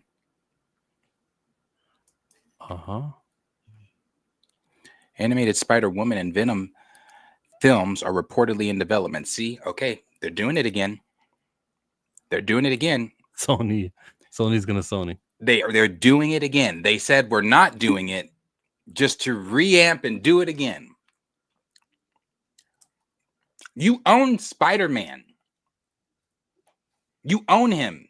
Like every time you debut him in a Marvel film, even if you didn't do Marvel and you just got a good story and you stayed true to Spider-Man, that's $1 billion in your pocket every time you do it. It's crazy. I don't understand it. We're doing it again. And how the hell does Daniel RPK get all of these? He knows people. I don't know. Interesting. Animated Spider-Woman and Venom. Will it be animated in the style of the Miles Morales movies? That kind of makes me more interested. Where the fuck is Peter Parker? Are they allergic? Why is he appearing? You own him. I'm done. I can't with that. Sony. I haven't watched a Sony film since, like I said, since I was lied to on Morbius. Never saw Morbius. Didn't see Madam Web. Didn't see Venom 3. I won't see any of these. I won't be watching this either. I'm nope. Even on streaming, you won't see Kraven the Hunter? Didn't see it. Won't see it. The only thing I watched on Kraven was the Twitter clip that people posted of him in the very well done CGI Rhino. I know there's going to be a shortage of superhero movies. I know that there's going to be like less of them because of just how poorly Marvel's doing. So I want to know that in between, we've got other things that are going to be entertaining us. DC is going to take a little while before they can get to the 3 movies a year era for DC. And if I can get a Sony movie or an animated, it just says animation. It doesn't say movie. In development, if I can get a Venom or a Jessica Drew Spider-Woman, maybe, man, maybe. I don't want to crap on it yet. I just need something in between. I need a Warhammer. I need a Star Wars to do something. I wouldn't crap on it. I wouldn't crap on it if they hadn't done this previously, you know, after just coming out and saying, well, we're canceling all those plans because it was a failed, they realized it was a failed universe, just to say, okay, we're doing it again. I'm not against it if first come back with Peter, come back with Spider-Man. Again, you own this property. You don't have to just do Spider-Man whenever Marvel comes knocking saying, hey, can we use him? It's like, oh, nah, we can go dust him off for you because we're sure as hell not using him. No, it's just like, I don't understand it. You have a $1 billion IP every time. But when you continue to do, it's the same thing we talked about with the fucking X-Men. Casual fans aren't looking for Jessica. Casual fans aren't looking for Spider-Punk. Casual fans aren't looking for Venom. And that was proven with the failed universe that was Sony. No one watched Kraven. No one watched Morbius. It was the overseas box office that helped Venom 3. Venom? Yeah, that carried Venom. So no one's interested in that stuff. So again, when you're talking about, oh, if this is not official from Sony, but let's assume this is real, we're doing Jessica Drew, and then that poster goes up, you're going to get the same reaction you got from Madam Web. No one's going to go. It's like, no, they didn't learn. You didn't learn. You didn't learn. You advertised, like, bro, I was so hyped for Morbius. You advertised Spider-Man. There were so many that originally there were so many hints and clues that were leading to Spider-Man. Like, we were going to get this appearance. Even they were, you know, like, oh, hey, he might be there. Nah, nah, nah. Just for 2 weeks before the film, the final trailer cut everything involving Spider-Man out. That's when I said, you know what? I'm done. I don't have to go watch this. I'm done. I haven't seen a Sony film since. No, they're going to continue to lose people. So they've obviously haven't learned. Now the Miles films are great. Yeah, the Miles films are great.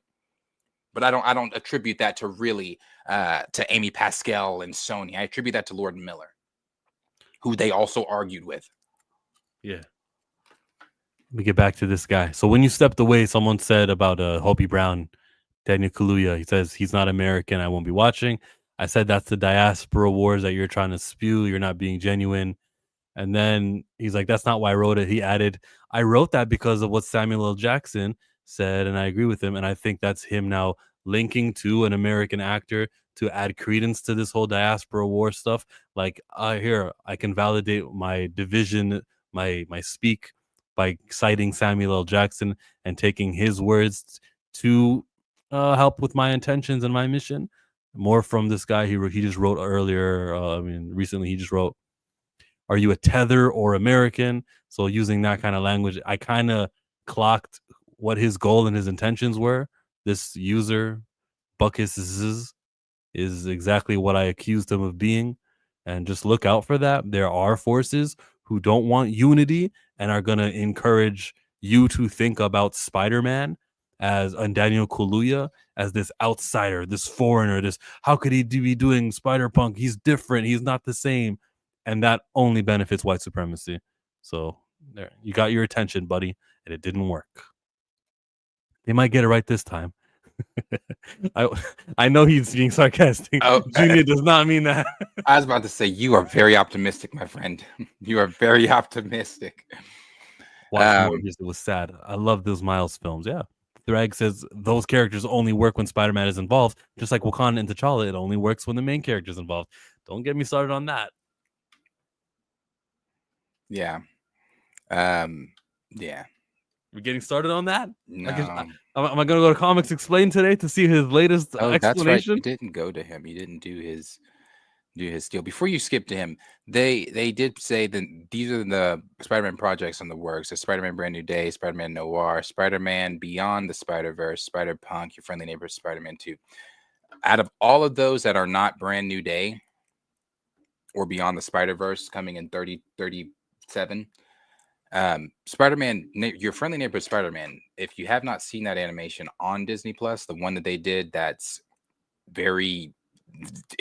the universe that I wish Marvel would have started with, where everybody's already all that shit. It's great. It's good. It's good. The Coleman Domingo as Norman Osborn is great. Norman, the shift between Norman being his mentor opposed to Iron Man being his mentor. Again, I know a lot of people are like, can he just be Spider-Man? Does he have to have a mentor? That's the route they chose. That's what they're doing. But I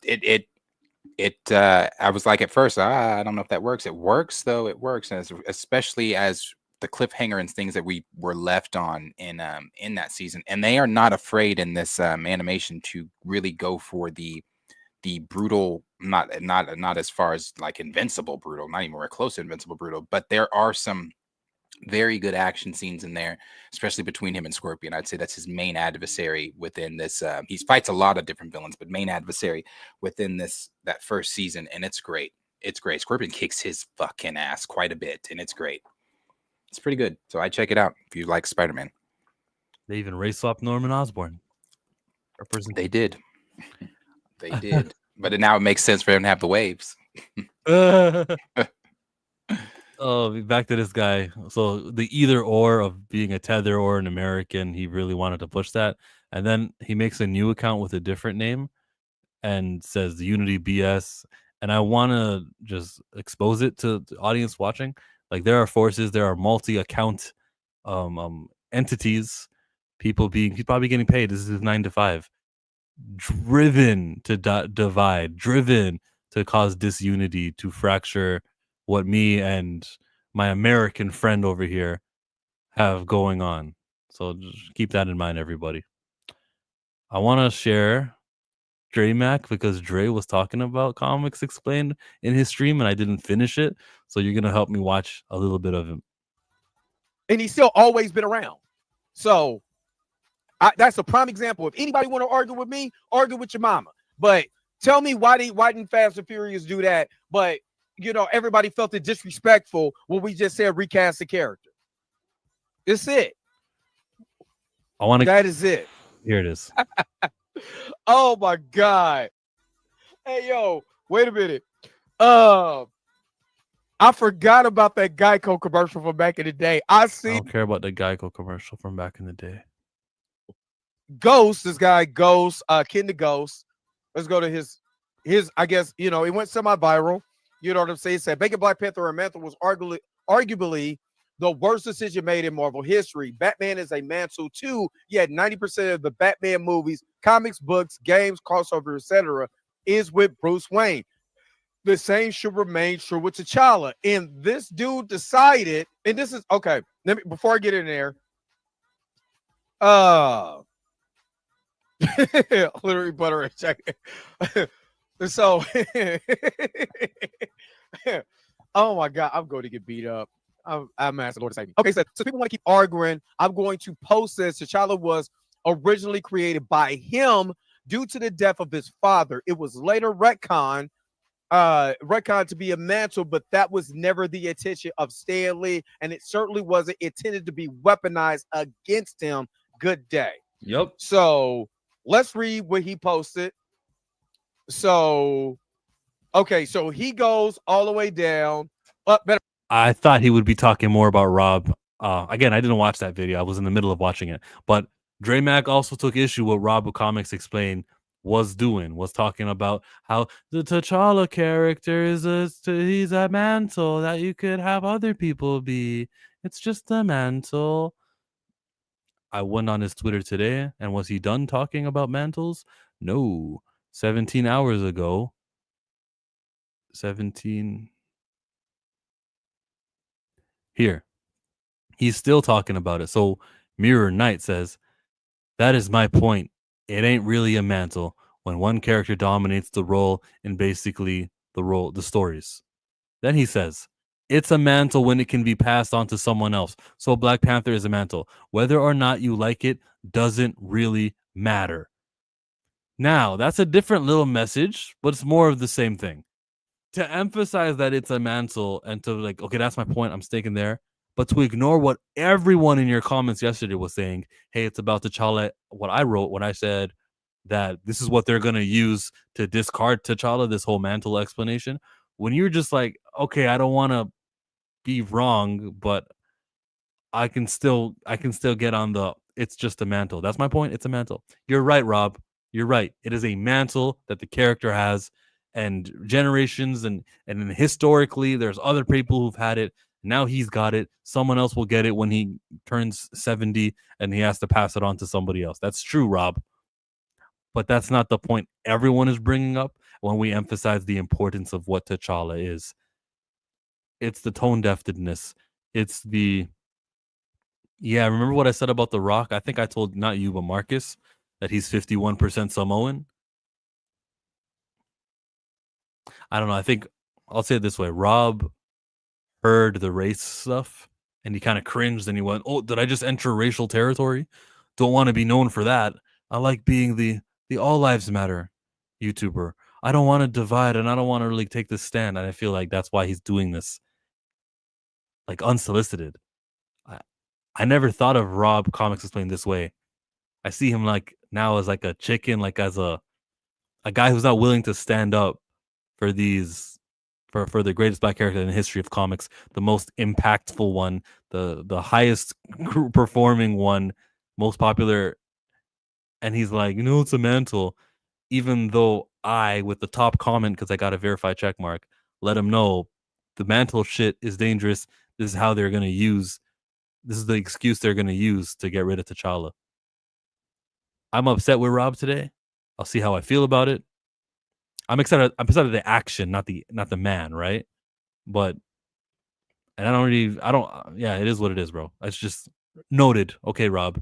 Let's see how you let's see what you say next. You're still an advocate for Blue Marvel, and I think you like the character because he's cool, more so than it is like, oh, that's a black character. We need more of those. Rob. Yeah, I gave my thoughts on Rob yesterday, and I said it yesterday. So if you want to watch that, you can.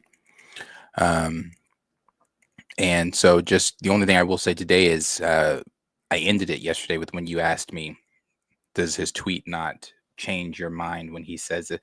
And that is why I told you no. Yeah. You got it yesterday. You got it. Our friend in the chat who changed his accounts now adds, oh brother, Pan-Africans are clowns. Pro-blacks are non-blacks website bitching and crying about Black Panther that don't owned or created they. So as you can see, viewers, is a dedicated person who wants to highlight and magnify how different it is to be an African or to be an American. It's his goal, right? Like, you would think after I speak so ill of this guy, he would stop coming, he would tune out, but he really wants me to read these things out loud. I will stop reading them out loud and stop airing it and giving it like airtime, but it's worth educating the 43 people watching on my channel and on Darius's channel. It's worth sharing with you guys that this is out there. Okay? Don't listen to that. Oh, the American blacks and the British blacks. What about Pan-Africanism? What? No, Pan-Africanism means unity. Chill, stop talking to him, please. No, I will. Yeah, I know. I'm done with it. But it like Bucks, maybe there's people who aren't on game and they're like, well, there's something here. Don't fall for that. Don't ever fall for those tricks. He's a weirdo. He is a foreign white supremacist agent getting paid by a government, or it could be a domestic, I don't know, but he's definitely getting paid to do these comments. He's being driven. Can you move on and ignore that ignorant fool? Hey, as long as we all notice it and we call it out for its ignorance. Yes, we're done. I'll block that guy. Delete comment, ban user, and delete their comments. No, I won't. I don't want to do that. I don't want to delete I want it to be there for like historical record. Yeah. tier maker, right? You wanted to do a tier of Marvel movies, you said? What do we got? The universe.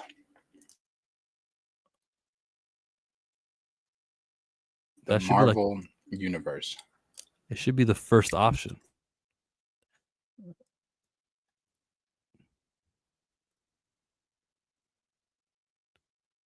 Here it is. Up to Spider-Man No Way Home tier list. That's not up to date. Okay, that's not good. Marvel Universe.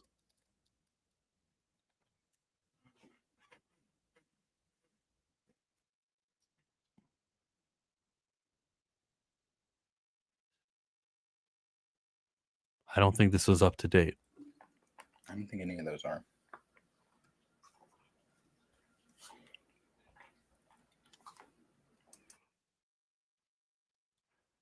This only has 28 films.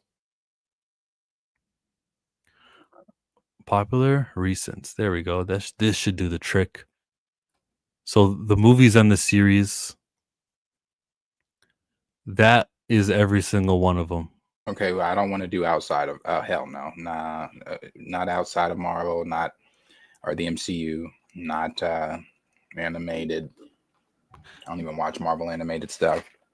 I'll put it this way for you: if everything is down here, we're good. We found the right tier list. I just won't.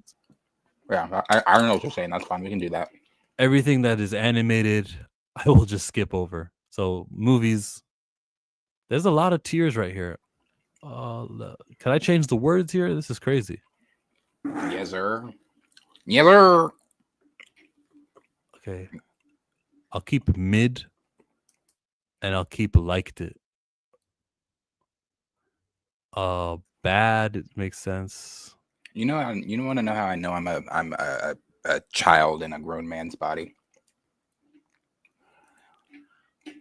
I'm excited to get to Walmart today because they put out new Marvel Legends, and I need to go get them.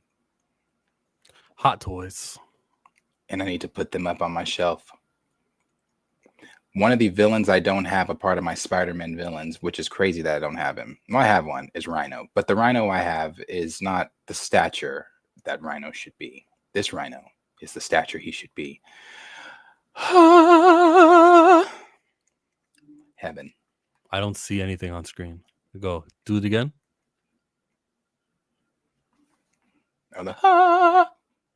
Were you like putting up a Rhino? Oh, no, because he's way the fuck up there. Oh. With the Spider-Man villains. A question for Darius. Are you going to get the Magic, the Gathering Marvel collab figures? I am actually. Some of them I'm not. There's like I think there's like 2 I like. Especially that Agent Venom. He's tough. That Agent Venom is tough. But yeah, for sure. For sure. I can't wait for y'all to see the X-Men diorama when I finish it, bro. Like that shit is dope. It's not gonna be. It would be so much better if I had Sentinels, but the G.I. Joe army people, it works. It works. Because the army's constantly going after the X-Men anyway, so it works. Here we go. These are actually in order of chronologically. That's why it started with Eyes of Wakanda. All right, Captain America, the first Avenger. Did I love it or like it? This is early. This is the movie that I liked. I think I liked it. I didn't love it, but I liked it. Agent Carter. Captain Marvel. I think I can put this in mid. I don't hate anything about it. I think it was a cool movie. Maybe I liked it more a little bit when it came out, but now it's mid to me. You? I think that's a mid for me too.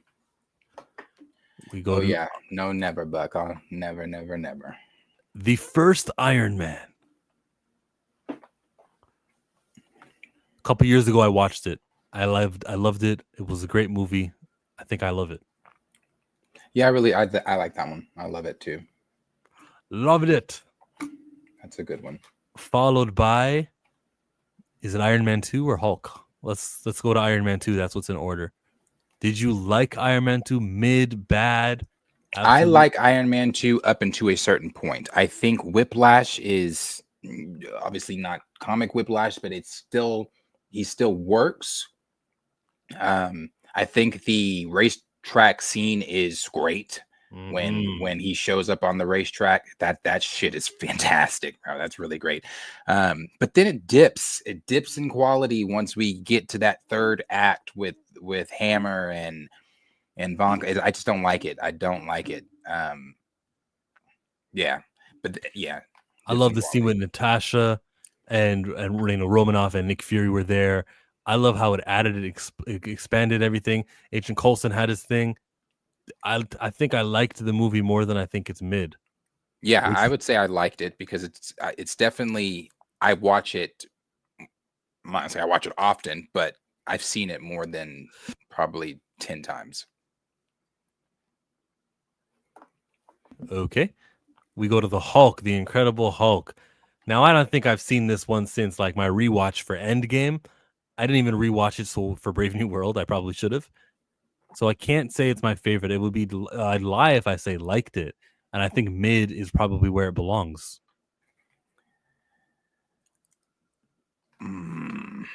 That's a tough one. Mid or liked. It's a Hulk movie. You get a lot of action in it. I mean, he really doesn't. When does he turn into the Hulk? I think we first see him turn into the Hulk on the college campus. Yeah. And that's a dope ass scene. That is a kicks dope Emil ass Blonsky scene. into the tree. Yeah, but Blonsky's fucking shit he was doing before he got kicked was dope as fuck too. The sonic beam, sound beams they were using on him, him throwing breaking the beams and like that was dope. It was a really dope scene. It's when we get to where were they at? Harlem, Brooklyn with the Abomination where it gets meh. But I really like the movie. I do like that movie a lot. So I'm gonna say like it. You got me to say like it too. That's where we place it. We go down to Thor 1. Ooh, shit. What a soap opera. Man. I'm gonna say mid, and the only reason I say mid, and some of you might be like, well, Darius, that's what he's supposed to be.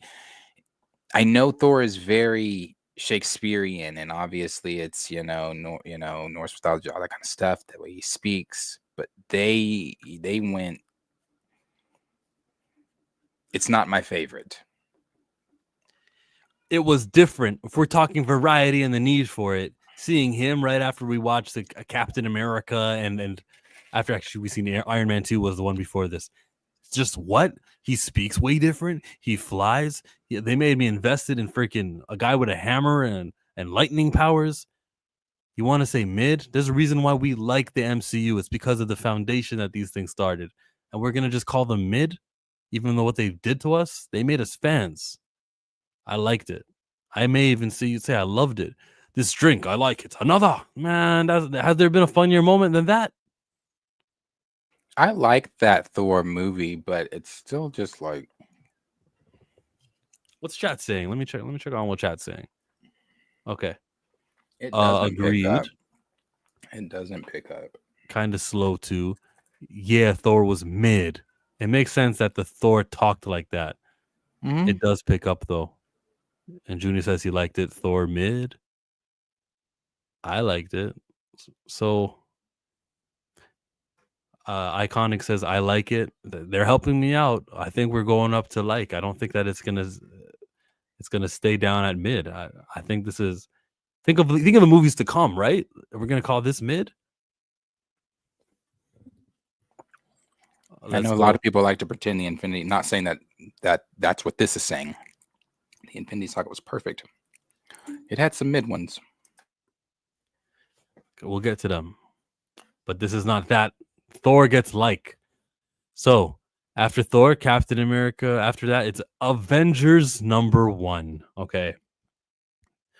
I love it. Killmonger thought this was a bad movie because Joss Whedon. No, I'm kidding. I loved it.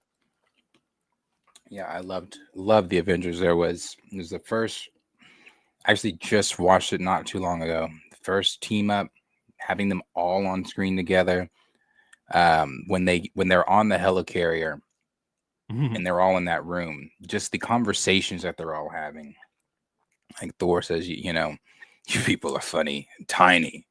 Like it's funny, and like the comfort, like Cap and Tony going at each other, Hulk and Thor's fight in the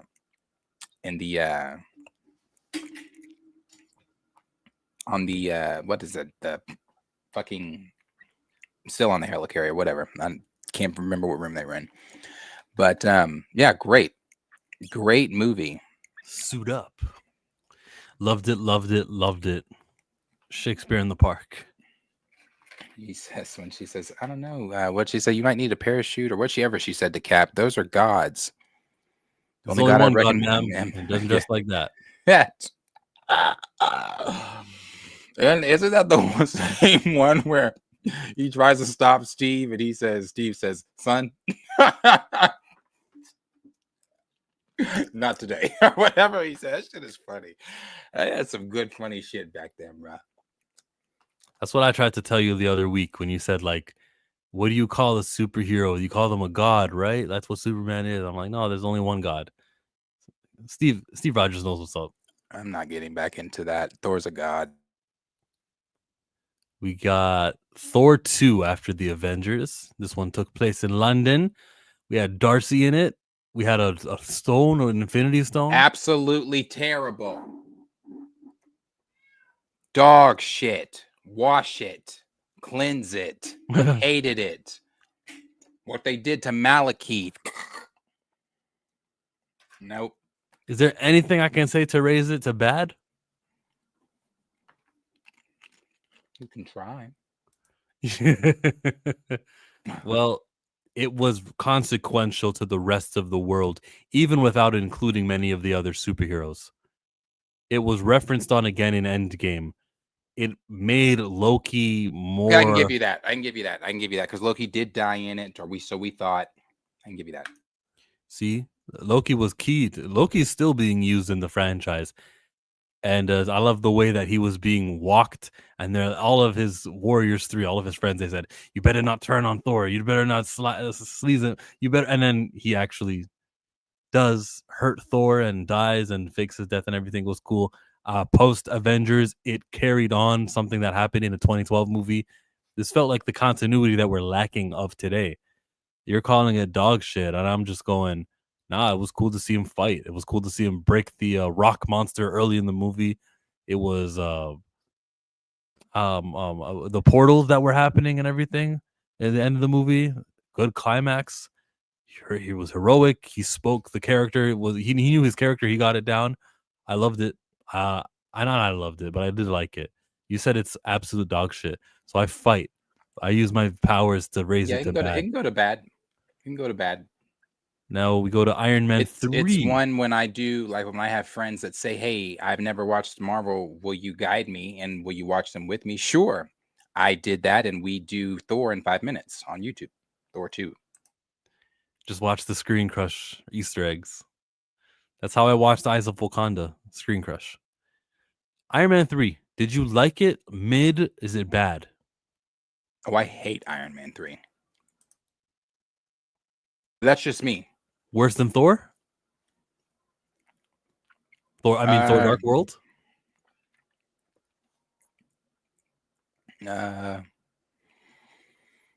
Probably not that bad, but I hate it.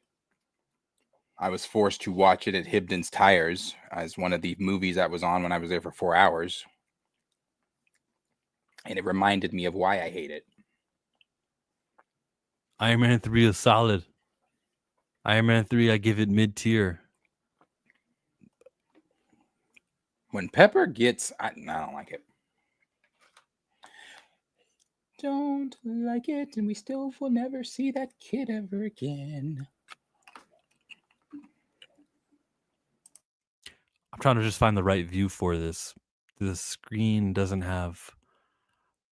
If I do this, then when we click on them, it covers our faces. But that's fine. It covers our faces.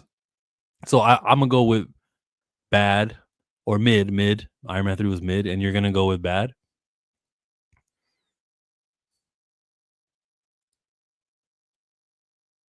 Did you say something? I said, yeah, I'm gonna go with bad, but the chat can break the tie. Thor has been funny from day one. No, give us Iron Man. Jarvis, where my fight power? Working on it, sir. This is a prototype. They messed it up when they turned Ben Kingsley's Mandarin into a joke. They did do that. Chat, he says to go mid. Right Sound Studios says mid. Michael Nemo says bad. Iron Man 3 is better than Dark World. Do you agree with it's better than Dark World? Yes. We have upgraded it to mid. The next film would be Guardians of the Galaxy 2014. I loved it, personally. This thing came out of nowhere with characters we never cared about. It expanded. It had an Infinity Stone, so it was still relevant. We would eventually see them in Infinity War talking to the heroes. They made it feel like a universe because they went to other planets. Guardians was a gem. I loved it. And that cast, that ensemble, that chemistry. Fantastic. Instant classic. Mm-hmm. Fantastic. Guardians was fun, love. Enough said. We got Guardians in the love it category. Moving on to Captain America and the Winter Soldier. Now I really don't even think that has to be. Captain America and Winter Soldier is arguably top 3 best projects Marvel Studios made. Is the top 3 all Russo brother films? Maybe. It depends on who you're asking. Everybody has a different top 3. Yeah. Guardians Volume 2, it came out. Baby Groot was in here. It had Ego. And I did not like the movie because it didn't do what Guardians did. I don't feel like it continued anybody. It was just a story about these 5 guys. While we learned that Peter Quill has powers and he's like half celestial, or whatever it was. We learn about that, and then we go, he gets his powers taken away from him, and he's just back to a normal mortal human being. And I thought that's regressive. So I can laugh at the jokes and stuff. I won't call it a bad movie, but it was my least favorite movie at the time when it came out. Where do you rank it? See, I'm opposite. I love Guardians 2, but I hate the third act. So I can't put it in the loved it category because that third act is so but I like it a lot. So for the sake of that third act, I'll put it in like it. But I really do love that movie. Chat says that it's mid and Guardians 2 is boring. And the movie was good. I liked it. Guardians 2. Okay. My favorite scene is that around the campfire when he compares him to, and he says, Yondu's not your dad. He says, one's blue. Drax is like, yeah. Oh my God. He says, that's why I had to kill your mother. He said it like that. Ooh, that was a devastating hit. Yeah. Can't talk now, too busy trying to erase aggressively relaxing. What did aggressively relaxing say that's so wrong? Some of us knew about these characters, but some of us watched the content, not the YouTube videos about it. Oh, yeah, because I said Screen Crush, and that's how I watched Eyes of Wakanda. Yeah, if I don't care, I'll just see one of my favorite YouTubers talk about it. So, next movie, Daredevil, Shields, Jessica Jones. Here it is. The Age of Ultron. I know this is the worst Avengers movie, and I loved it. It had Elizabeth Olsen as a Wanda in it. It had Sokovia Accords, which was something that like rocked the superhero world. Sokovia rocked the superhero world. I liked Ultron's voice acting. Ulysses Klaue showed up here, and it wasn't for nothing. He would show back up 3 years later. The dynamic between Iron Man and Captain America. Thor had some deleted scenes, so that was kind of a problem. But Lots of things happened in here, and we may even get more building on this movie. Amadeus Cho's mother, the Dr. Cho, may be used sometime. I like the movie a lot. I'm gonna go and say loved it. It's a crossover movie with all the superheroes. How do I not love it? I love Age of Ultron. I know people don't like Age of Ultron and has its issues. People have their issues with Josh Whedon and everything like that. I love Age of Ultron. I think Age of Ultron is very good. That opening sequence with them I think that's really the only opening sequence we really have them up as a cohesive team, like where we get to see them actually doing stuff, working together as a cohesive team, like, in each other's ears on the comms. Can somebody take out that bunker? Thank you. And then, you got Cap and Thor, him knocking Mjolnir off of his shield, and then while having a casual conversation, taking out soldiers as if they've been doing this since we've seen them together. I loved it. Yes, again, I loved it. I loved it. It was great. The stuff they did with Tony and just it was great, bro. I love Age of Ultron. Love Age of Ultron, and I think James Spader as Ultron is great when he first shows up. No strings on me. Man, good movie. You know what's really cool about that?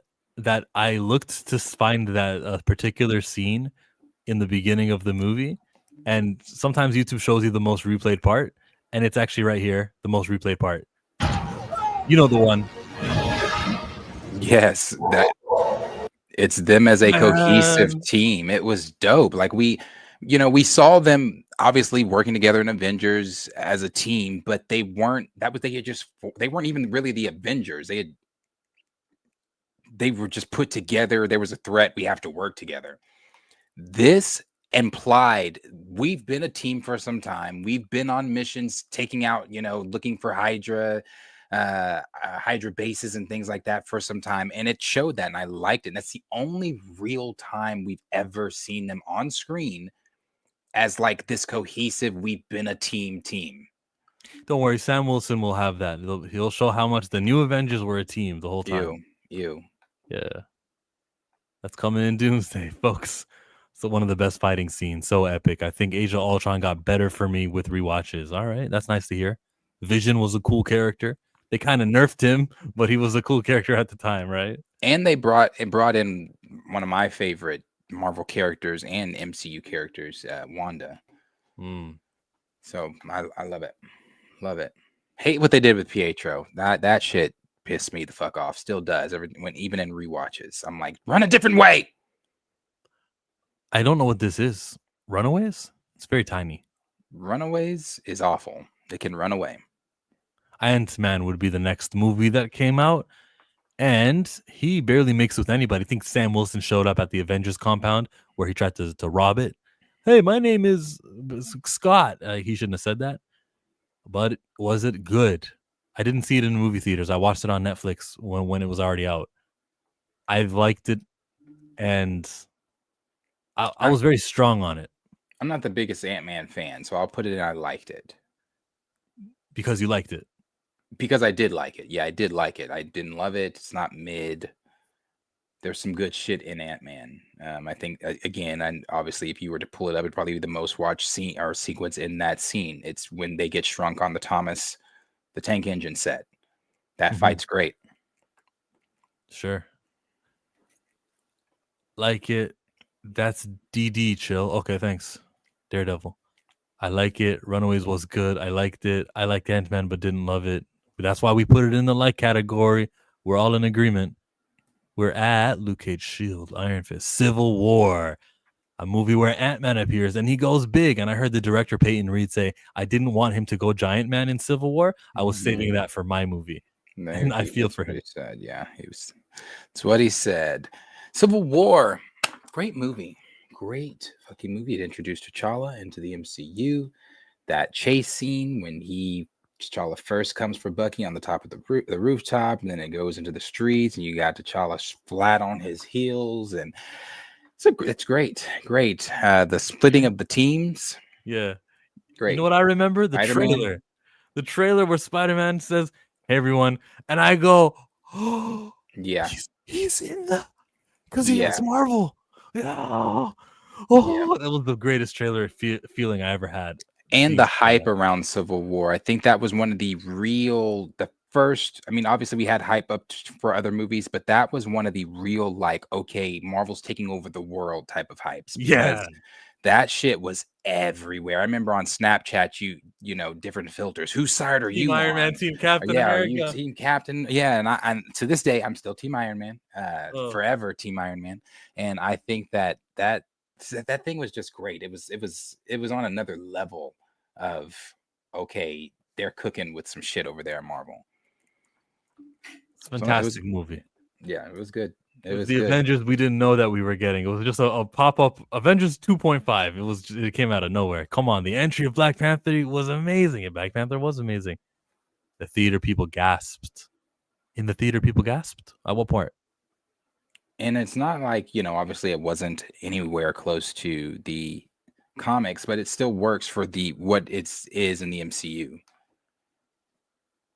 People, I guess you say people gasped when they saw Black Panther turn around and say, and then unmask, right? Yeah, at the Black Panther appearing. Andre says he's Team Cap. You know, Iron Man does say he killed my mom, and that's pretty justifiable. I don't know, man. I'm Team Cap too, but when I heard Tony say that, I go, okay, there's no villains in this movie. Let's all be mad at Zemo. Cap was the villain. Zemo was the villain. Well, Cap also kept, not to say Tony hasn't, but Cap kept very crucial information from Tony. I understand Bucky's your best friend and everything like that, but, you know, like Tony said, so was I. And he killed my mom. So fuck you, fuck him. What do you say? Jarvis, analyze his fight pattern. Let's kick his ass. Like, yeah, let's kick his fucking ass. Because I wanted, and when he started kicking his ass, shit, I was in the theater kicking his ass with him. I'm like, kick his fucking ass, Iron Man. Yeah, so no. That 2-on-1 scene was really good. 2-on-1, throwing his shield, bouncing it off. The other guy catches it, boxes him. Here, let me throw it. Oh my god. That was in the trailer, wasn't it? It was in the trailer. So, yeah, the movie was great. Airport scene. Loved it. Vision was nerfed though, but it still is. It gets the loved it category. After Civil War, what was the next movie? Was it Guardians? No, Black Widow is next chronologically. So this is a movie I saw, and I did pay the premium price for Disney Plus. That doesn't affect my enjoyment level, but this was my least favorite movie around that time that it came out. I thought it was like in the past, and it kind of didn't build on anything. I'll give it mid. Will I call it bad? No, I won't call it bad. I can still watch. It leans more bad. It leans bad. Where do you got it? Black Widow. Oof. Dreykov. Okay. Black Widow's not a terrible movie.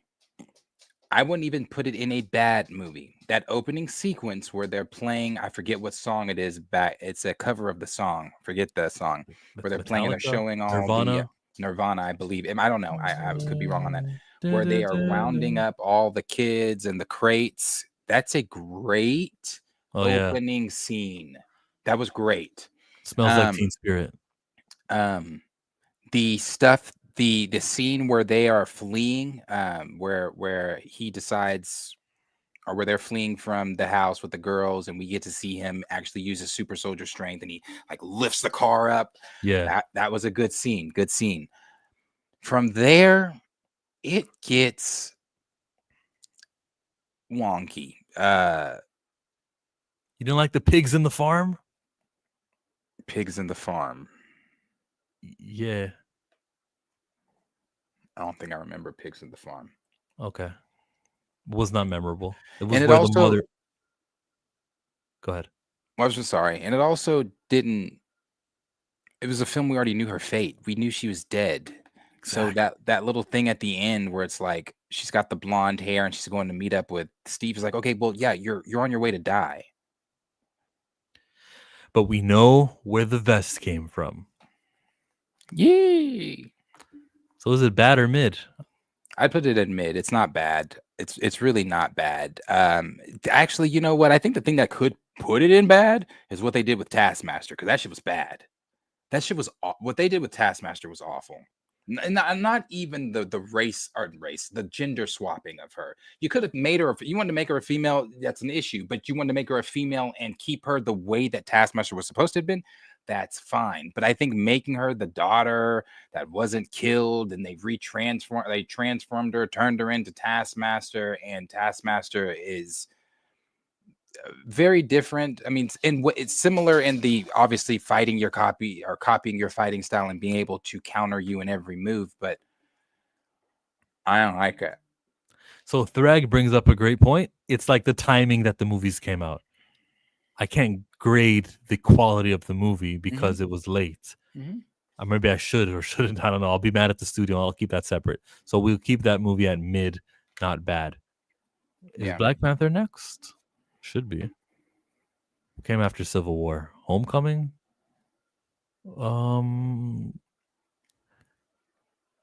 Doctor Strange was the next movie. Boy, did I like this movie a lot. But when I look above and I see Civil War, Avengers, Guardians, and I see all that, I think I have to say that I liked it and outloved it.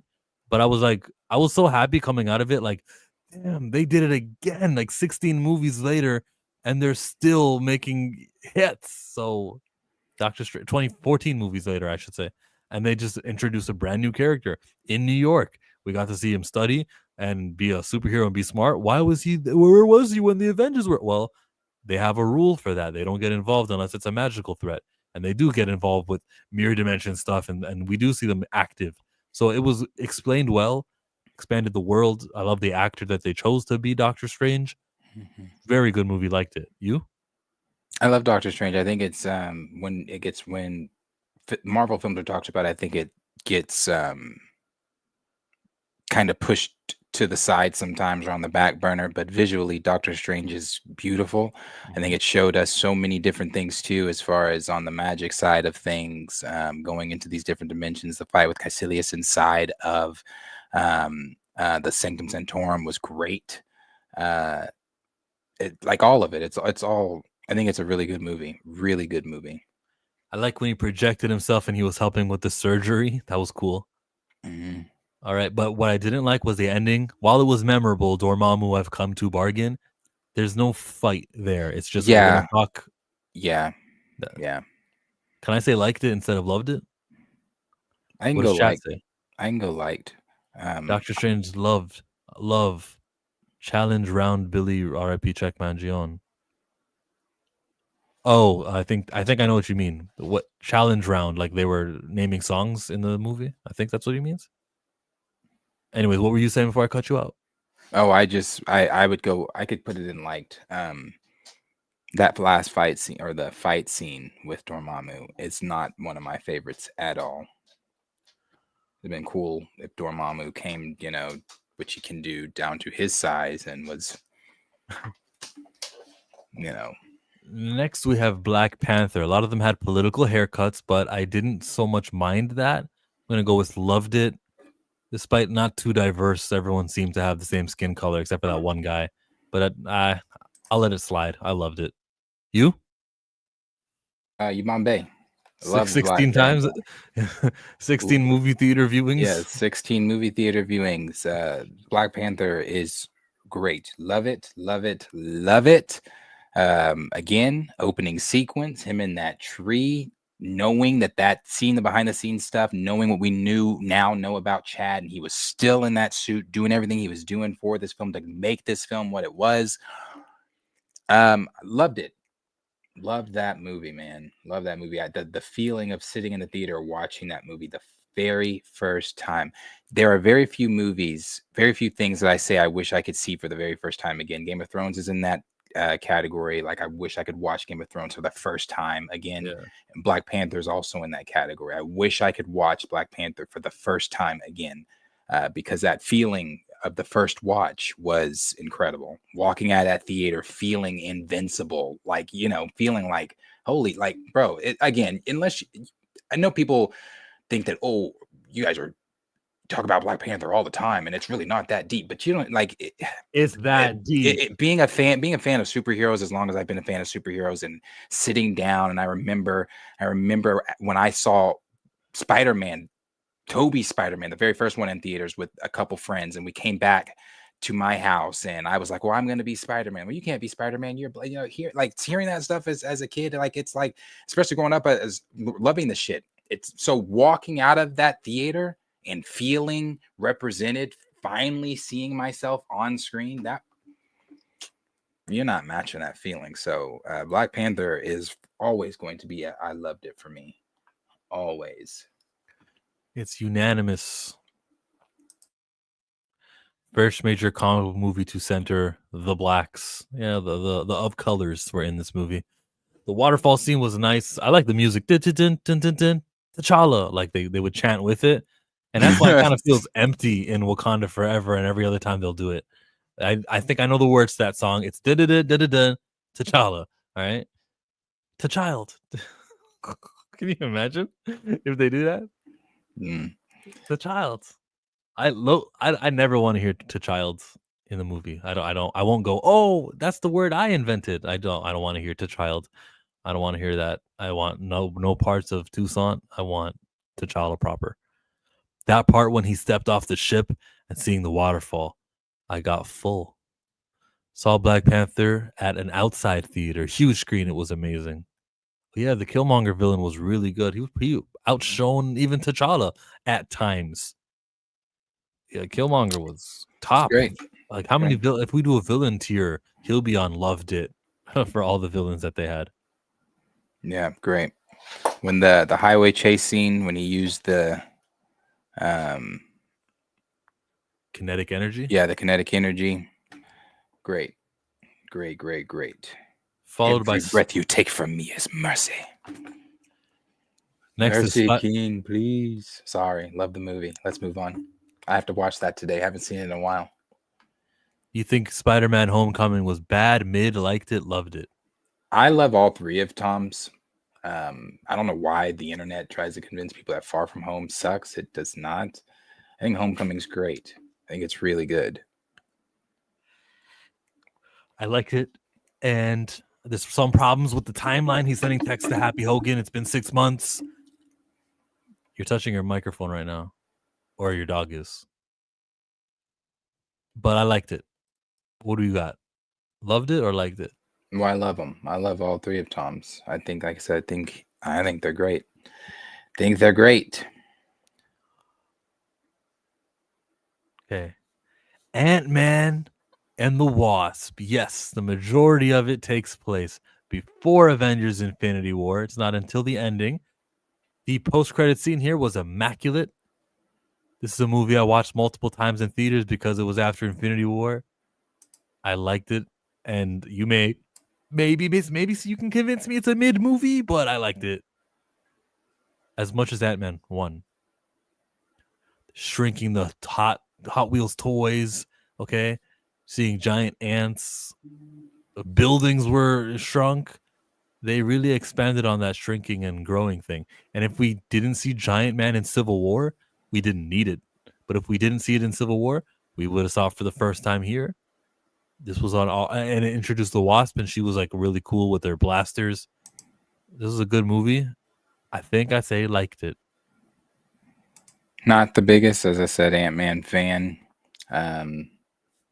The post-credit scene was good, obviously leading to Infinity War. I would put it in mid for me, but the chat can break the tie or break it. He said it's terrible. Okay, I like it. My only problem, him always having a mentor. Oh, he's talking about Spider-Man still. Never mind. Okay, let's start here. Ant-Man 2, I like it. Ant mid. Mid the first two. Lame. Third one's bad. It was mid, but I thought it was funny. Mid. What does that mean? Mid, right? Mid. The mids have it. Guardians or Thor Ragnarok. Thor Ragnarok. That is one of my. Thor Ragnarok's in my top 5 favorite Marvel films. I can throw Thor Ragnarok on anytime and watch Thor Ragnarok. I love that fucking movie. It's what gave me faith in Taika for Love and Thunder, where it was quickly crushed.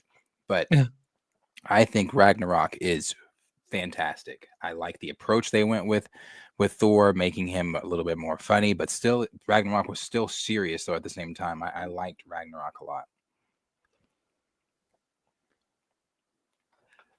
Killmonger was a great villain. Hela came right before him, and she was killing it. Oh, darling, I am the greatest. And she was like, you don't look like Odin, but you speak like him. Yeah, that was, you sound like him. She was great. She came in and cut off the Warriors threes, and it felt like something because those were, minuscule characters, fine. But because it was the third movie we were seeing them, she didn't just kill off nobodies. So it had some weight to it. Yeah, and she, she came in on some boss shit, and the cameo of Doctor Strange with the yellow gloves. Don't know why they took that shit away, but the cameo of Doctor Strange was great. Monitoring Loki, like, why is your brother here? So you're telling me if I sent, the whole I've been falling for 30 minutes. Great movie. Hulk and his fight. Oh, the fight with Hulk was so good. Oh my God, so good. So good. He's a friend from work. Yeah, that was great. That was great. Yeah, I love Thor Ragnarok. So, and it tied into Age of Ultron with where did Hulk go on the ship?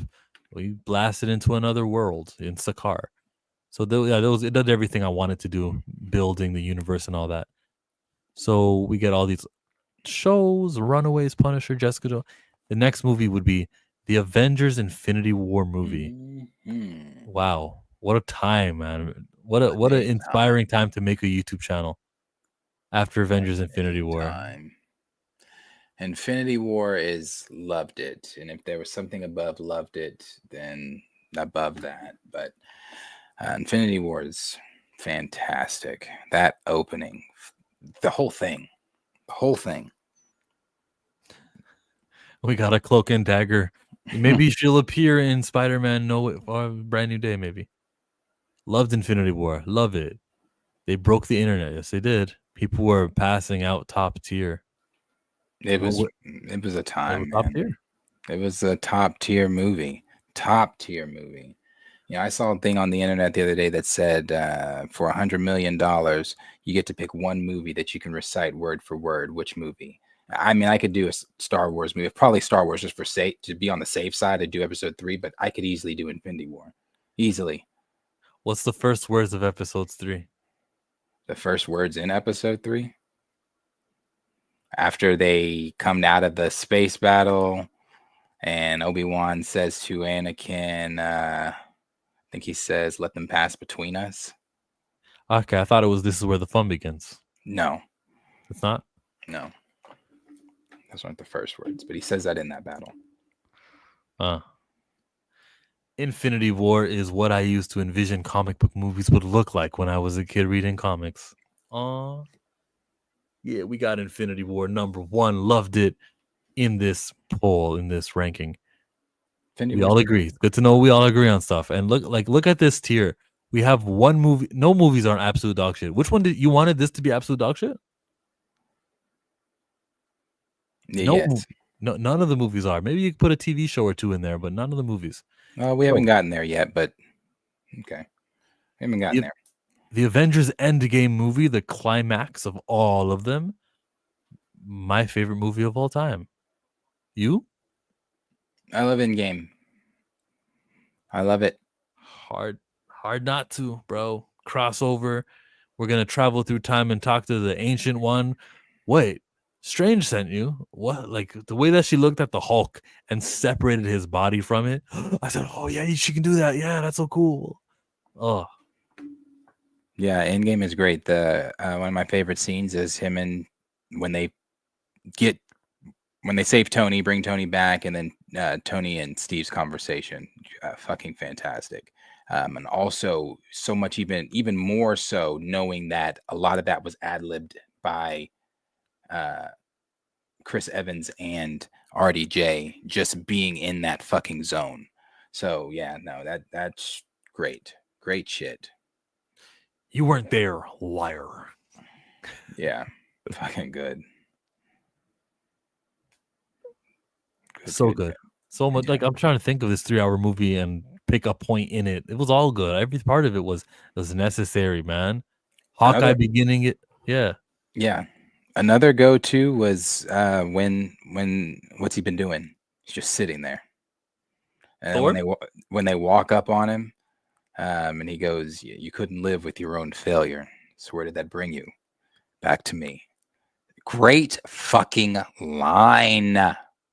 And the way he had him doing it, like he was just, playing with that rock, and he throws the rock and says, "Back to me," as if, bro, that fucking movie. That whole that fight scene when he lifts Mjolnir. I don't know, my theater. That was a great time to be a Marvel fan. Great time to be a Marvel fan. So good.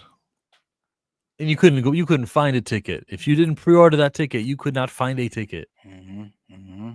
That's it. Watching it again today. Of course. Captain Marvel. Where are you going? To kill Thanos. What? Yeah. That's a new girl. Yeah, my theater went crazy. The good times. You know what? I was so nervous about reading a spoiler on the internet. It was affecting my regular everyday life, my internet scrolling, my twittering, and all that. Damn, what a day! What a time to be alive! And I got in there without any spoilers, so I loved it. I don't think I'm there. I think I stream with you too much to. I'll know about spoilers now. Yeah, sorry. But don't worry, I don't care either. Like, who cares what they do with Spider-Man? Loki. No, that was not a movie. That was a TV show. We're at Eyes of Wakanda. What if? WandaVision. Howard the MODOK Hit Monkey. They put Big Hero 6 on here. Weird. No. Blade.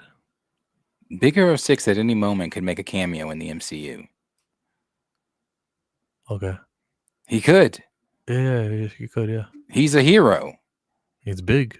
They're a heroic group in the Marvel universe. Put some respect on Baymax. Is this Spider-Man Far From Home here? No, this is No Way Home. Yeah, we went through a whole bunch of movies. Oh, Shang-Chi. Shang-Chi is next. I don't want to forget. I don't know why they put all of them in between. Eternals is after Endgame. Eternals was our first film out of Endgame. All right. Where is Eternals? Right there in front of Madam Web. Here we go. Let's do it.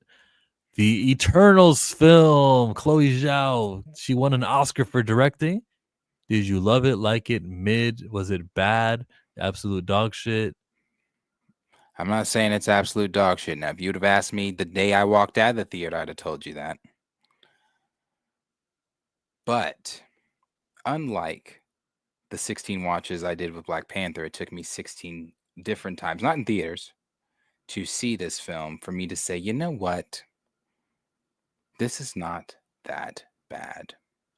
That third act is some dog shit. And I do mean dog shit.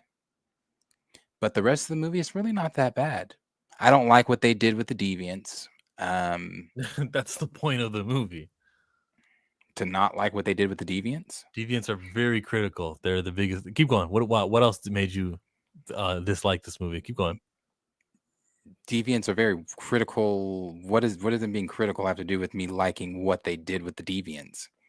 Don't worry, man. Just keep going. Keep speaking. No, because I'm interested. You interrupted me to say I didn't like them because they're very critical. Because the deviants and the story of mutants and everything that it's supposed to build towards.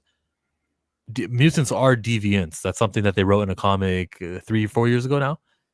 They are. The Eternals didn't build to what the mutants are supposed to be at all. It didn't build to anything other than Tiamat is out. And even in the movie, they didn't mention the adamantium stuff. The deviants were the big threat. They were, the reason why a Celestial was going to jump out of the earth. They were so important to the world or the Eternals itself. And if that major threat and the reason why they're active all of a sudden, which is deviants, if that didn't compel you to say this is a good movie, then I think it's a shit movie. Absolute dog shit movie. And he said that the third act it was shit, right? Well, the third act is how you're supposed to tie everything up. So you got to put more weight on the third act than the first and the second act. This was very bad. It was, but I still can't say again. It's dog shit. You get Erisham, you get how how giant the Celestials were on screen. You got some cool powers with the Eternals. I really like Icarus. I thought, and I said this too, and I stand by this. I don't know who, and I don't know if it was because of the directive control that the creatives couldn't have, and them letting Zhao do whatever. Somebody though in that room should have said, maybe we don't do this 5 to 6 minute awkward sex scene. Because that shit was awkward. My theater was silent as fuck, and it was awkward. And it's still awkward. Watching it alone is awkward. I'm like, what the fuck? What are we watching? And it wasn't even like it was a passionate sex scene. It was a very bland, on the ground, in the open, outside, mid-morning. I was like, what are we doing? So no, I didn't. I have my issues with Eternals, but I don't know if I can call it dog shit. The more I'm talking about it, though, the more I'm rehashing it. Yeah, remember that Blade scene that led to nothing, huh? How about Star Fox led to nothing? He definitely did. Okay, well, Nick calls it mid. Andre mid. Eternals was mid. Eternal screenplay is awful. I actually like Eternals. Plotting is bad. I actually really liked Eternals. Eternals is bad. I see your point, Shill. Several people should have spoken up in the writer's room. I liked Eternals. Yeah. Androids were sent to Earth to teach mortals how to be human and became human themselves in the process. Bad. Well, I think what Dwayne said saves it. I will not put it in absolute dog shit. But if it was up to me, it would be right there. So we go to Fantastic Four, Van Forstic, Daredevil. She hit Sprite over the head for them to get away. That was the one thing they handled really well, though, was Makari's speed scenes. That was very good. We don't have to slow the world around us down to understand she's moving fast. Yeah. How did you feel about Deadpool and Wolverine? I think Deadpool and Wolverine is absolutely hilarious. I think the cameos are really fun. I think it's a wildly good time. But I also think that, I'm not like, because I've seen people saying, well, why is everybody turning on this movie now? I'm not turning on Deadpool and Wolverine. I think Deadpool and Wolverine is still a very fun movie. And I said this at the time of leaving the theater. I said this even before we walked into the movie, when everybody was saying, oh, it's going to save Marvel. It was never progressing the overall multiversal story. It was never doing any of that. And it still didn't do that. It's just fun. That's really it. It's just a fun moment on the timeline. Honestly, it does nothing else but that. So I enjoyed the fun. That's about it. That's what I can say about it. They made me laugh, but the jokes will not be funny the second time or as funny. I saw fighting with Deadpool and Wolverine, right? I liked seeing Bye. So it's either mid or liked it. Great opening. Today I liked it. Today I think I like it. Yeah, that fucking opening, that Bye was great. But and it was one of the first Marvel films in a while too. I was actually itching. I could not wait to sit down and watch it. I saw it in a packed theater, sold out theater. It was Deadpool and Wolverine was a very, very, very fun time. The TVA showing up, all the stuff we thought we were trying to connect and what we thought we knew, and a lot of it was correct from the scoopers and things like that, but it just didn't. That multiverse, it didn't do anything. So, but I rewatched it a lot. It's fun.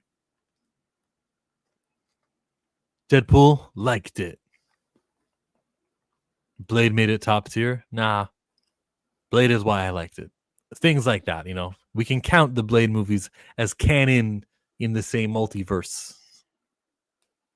Next movie is where we get to Venom, Spider-Man. Oh, Shang-Chi right here. This was an all right movie, man. This movie took place in a post Endgame society. Like Doctor Strange, it introduced somebody new. I think the actor didn't really like act well, but his fighting was there, and that's what we want. It was a good action movie. I liked it.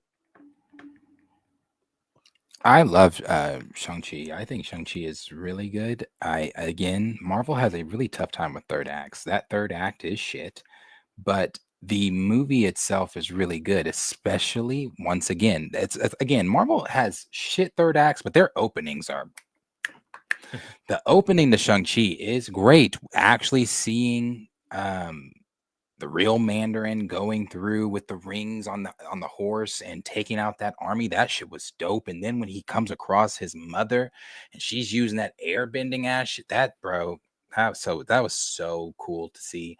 And then we move into obviously him being older and stuff like that. But that once we get to that third act, it starts once it's for me, the wonkiness starts when they randomly find a passageway behind a wall that their dad had locked them down in that dungeon, and his sister's like, oh, you were gone a long time, I had to find things to do or whatever. And it's like, well, that's okay, that's a cheap way for them to get out. And then that's where it really just goes from there, and it ends with what's her name,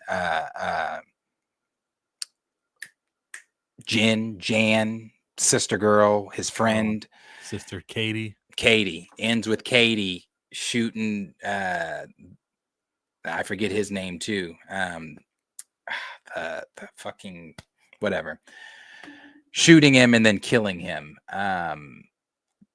That I hated all that. I hated that entire third act. The way that they found Tallow, the way that it's like, if you found Tallow this time, how come you couldn't? I mean, I understand he was looking for the entrance way into Tallow and all that kind of stuff. I didn't like it. Didn't like it. Even the fight he has with his dad, it's not that great. Well, Andre liked it, and Junior liked it. Shang-Chi, terrible. I like Shang-Chi as a whole. Nothing like the comic. I didn't like Shang-Chi. I liked it. Shang-Chi, I liked it. People are for it. We gotta give it liked it. Yeah, for sure. Shang-Chi's a great movie. Yeah, he probably deserves a sequel by now, but Marvel doesn't know what they're doing.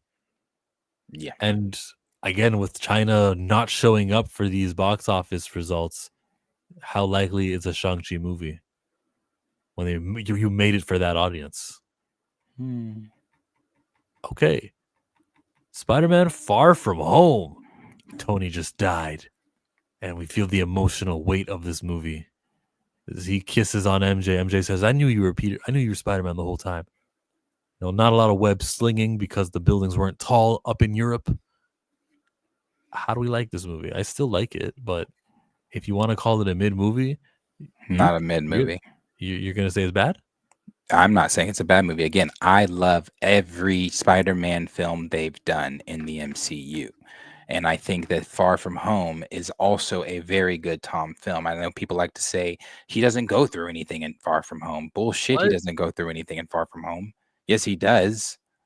There's a lot that he's going through. I think one of the most emotional scenes is when Happy comes to pick him up and he checks with Happy to make sure it's actually Happy. Tom's acting in that scene is very, very well done. Tom's acting in the scene, all the really big emotional scenes are very well done.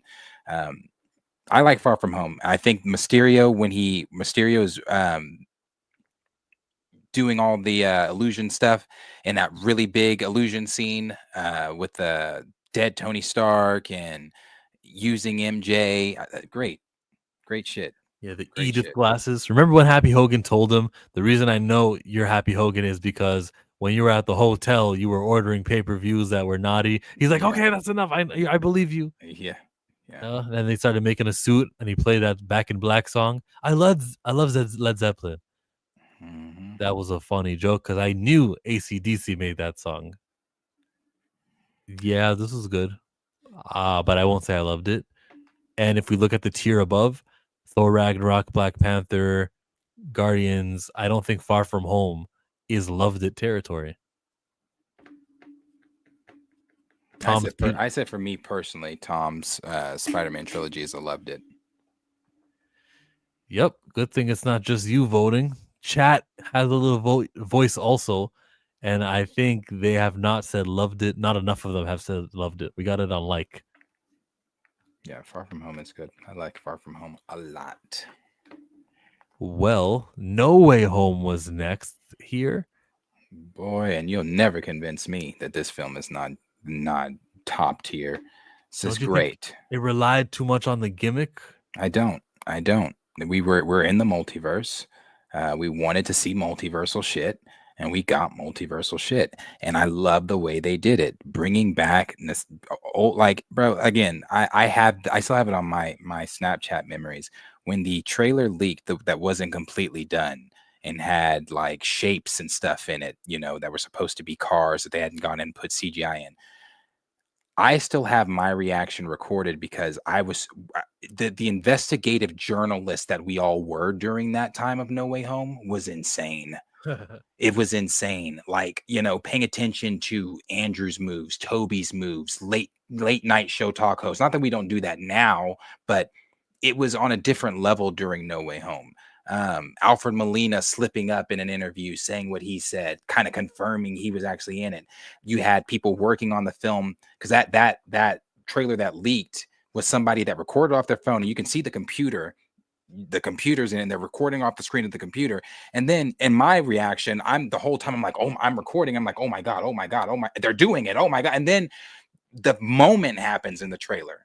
Hello, Peter. Bro, stop it. Oh my gosh. I was like, oh my God. So like, no, it's that movie is so damn good.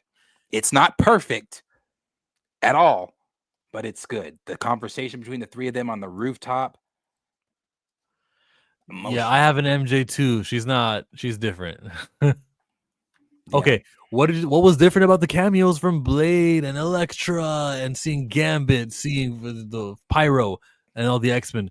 There were a lot of cameos in Deadpool too. So what makes Spider-Man more superior than that? These cameos I felt had so much more meaning than, okay, we're in the void. So, okay, cool. Blade showed up, Elektra showed up, and it was cool. I'm not gonna say it wasn't cool. It was very cool. But with this one, it had so much more meaning because we as fans kind of, for those of us like myself, grew with Toby. I saw Toby's Spider-Man in the first grade or second grade. No, first grade for the very first one, second grade for the second one. You know, so growing up with Toby, then I saw Andrew. Now we're bringing back villains from, and it's the way they did it too. It was moments before they died. Like that's significant shit. It had much more meaning to those cameos, in my opinion, than Blade and Elektra. Yeah, villain cameos. You can't discredit that. I don't think I clicked on Doctor Strange Multiverse of Madness. I want to find it, so I know I don't skip it. Here it is. Multiverse of Madness. Probably should have said before Spider-Man. I think. Did I love the movie? Did I like the movie? They travel to different universes. The 838. Okay, he told Dr. Palmer, "I love you in every universe." I thought, oh, that's so sweet. Multiverse of Madness. You could call it a mid movie, and I'll say I liked it. Oh, who said it's mid? I said I liked it. Oh, I didn't say. I was gonna say I didn't say it was mid. I can't say I love it, but I do I don't hate it like a lot of people. I love it because of Wanda. Yeah, is it built on WandaVision too? This was a time when things were being planned. WandaVision was one of the shows, rare, that Marvel used because they wanted to do something there that was integral to the overall story and was going to be built on. This made WandaVision better. I loved it because of Wanda. Just everything, man. I Multiverse of Madness is one I watch often. It's one I can watch, and I actually have just recently watched it often. It's one I watch quite a bit. I like it up to a certain point. I like it. It's, again, that third fucking act, but I like it a lot. The scene where she shows up to Kamar-Taj. Oh. I don't like the Illuminati stuff. No. When she showed up to the Kamar-Taj, that was a big fight. Yeah, it's the conversation though, the dialogue between her and Strange when he had to go try to talk her down, and she was like, I blew a hole through the head of the man I loved. And you want to talk to me about don't speak to me of sacrifice, Stephen Strange. Like that shit is like the conversation is great. Then when she saw him dream walking, you hypocrite, that's great, bro. She was the star of that film. She was fantastic as Wanda. Didn't they have a line where they said, "This is mercy," and then she turned it back and she said, "No, now I'm showing mercy." She said sending those monsters after her instead of myself was mercy. She said, and in spite of all of your hypocrisy, she's like, I have begged you to safely step out of my way, but you have exhausted my patience. And she says, and now she said, but this is mercy or something like that. Yeah, great movie, bro. Great movie. Sam Raimi, I don't know what you've been working on, but like, shoot, come back. We need you for Doctor Strange Part 3. Has he worked on anything recently? No. So that's credence that he's working on 3. She's great. Strange in it, obviously it's a Doctor Strange movie. Strange in it is great also. But really it's the Wanda stuff. I mean, when you watch the reactions to the trailer in theaters, when she shows up on screen in that trailer reaction that people share from the theaters, people go insane because it was the WandaVision was so big. And it was another one of those films. It was one of those shows that had everyone up at 3 a.m. theorizing about what's going to happen. Is Mephisto showing up? Blah, blah, blah, all this kind of stuff. House of M. Everybody was thinking so many different things. It was ginormous. So that leading into Multiverse of Madness.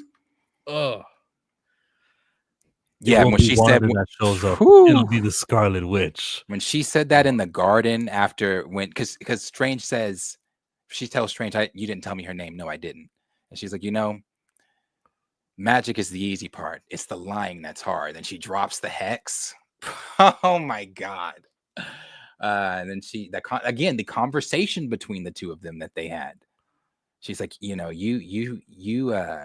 do something to save the world and everybody loves it. I do it. And they hate me. That doesn't seem fair. Great. Can I just say, if someone at Marvel is listening, maybe not, we're not really reporting on the news, we're just reminiscing. The way that she says Scarlet Witch was cool. Superheroes and their names are cool. They're aliases. Monica Rambeau has yet to have been called Photon or Spectrum, whichever they go with. I think it's Photon. You cut the scene where she gets her name.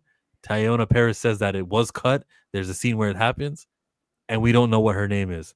Give her the fucking name Photon already. It's been too long. Let her be called that. Let an X-Men call her that while she's in her other universe. Everyone here's got a name. We'll call you Photon.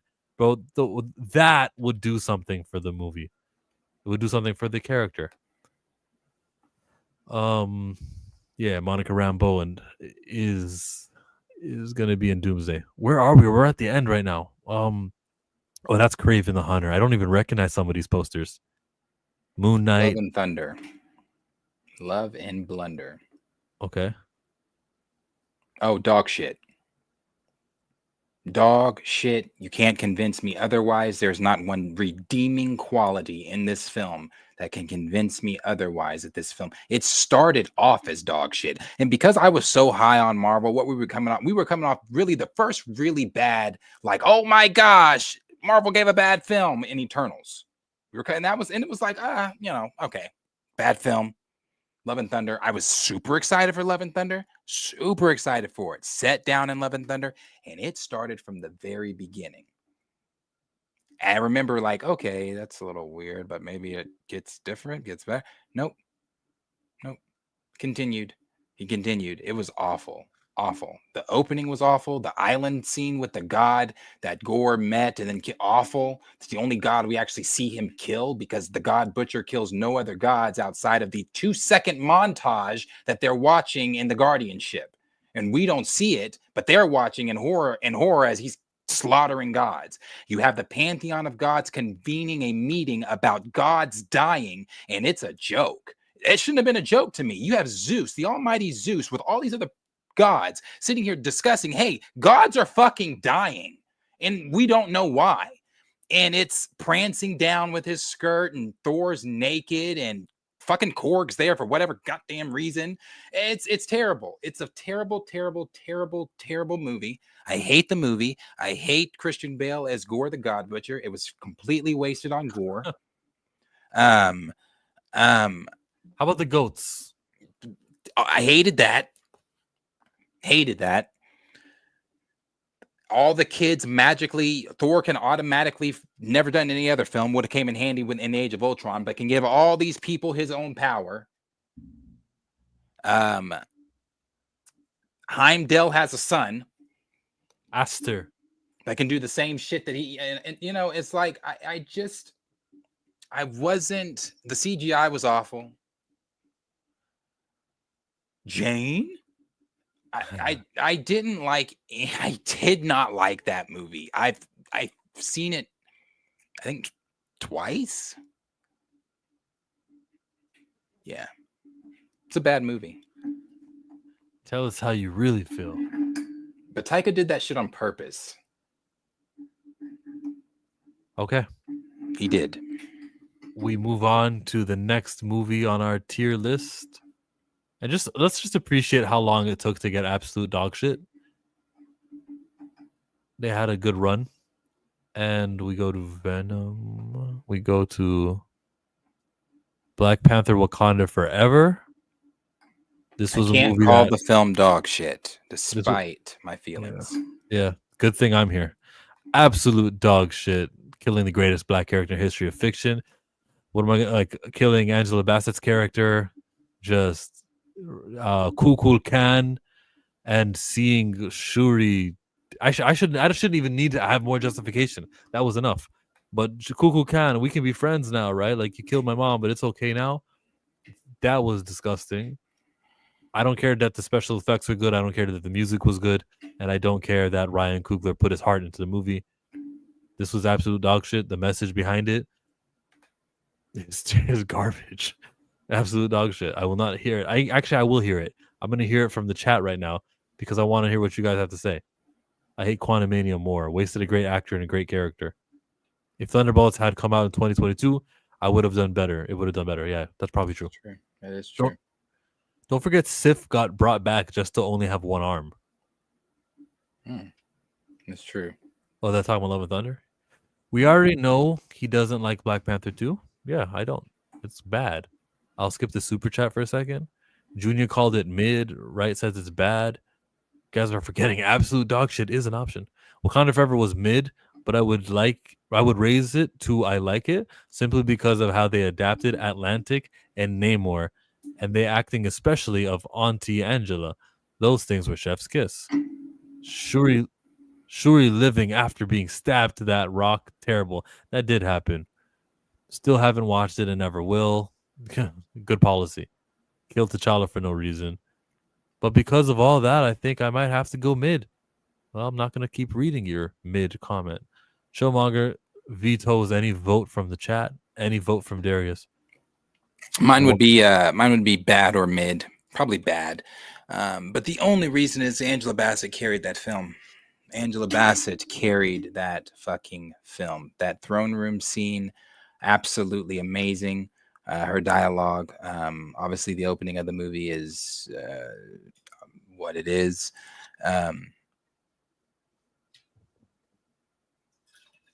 Jamie Lee Curtis acted circles around her. Let's not pretend. The Academy got it right. Wakanda Forever. L. Absolute dog shit. I know that I also don't like the way that, they said they were going to expand on Wakanda and it wasn't expanded upon. We saw Wakanda get flooded. Yeah. Yeah. Were you proud of like a nation that could defend itself against foreigners and it was in Africa? Oh no, I've said many times there was nothing new we learned about Wakanda other than they are incompetent. Apparently, they're incompetent in the MCU. Again, I will never understand why you have watched these people, as they said, they came out of the water on the backs of whales. So why would you take the battle to the water? It doesn't make sense to me. And that final battle, again, third act for Marvel, never makes sense. the brilliancy of Wakanda thought to themselves, they're coming off the backs of whales. They have water bombs. They are coming out of the water. Their civilization's in the water. Hey, let's go fight them in the water. So, no, I have issues with Wakanda Forever. Lots of issues with Wakanda Forever. But Angela definitely carried that movie. Okay. Super chat. Well, we're moving on now. Moving on up to the east side. This is coming from Michael Nemo. Sorry, but Monica Rambeau will always be Captain Marvel to me. All right. You want her to be called a secondary name? A character's name that belongs to another character before her? Like you enjoy the secondariness of that name? She'll always be Captain Marvel to me. Marvel was Captain Marvel before that. There was an independent comic called Captain Marvel. There was Billy Batson Shazam called himself Captain Marvel. And you want to live there? That's what nostalgia will do for you. It will blind you. It's better for her to have her own distinct name that only she goes by. Monica will be Captain Marvel to me. It was pretty cool to have her lead the team. What movie did you watch? The Marvels? She led the team? I don't know. I still appreciate your super chat. Basically, I'd say so, I guess. You're just saying that because he paid you $5. No.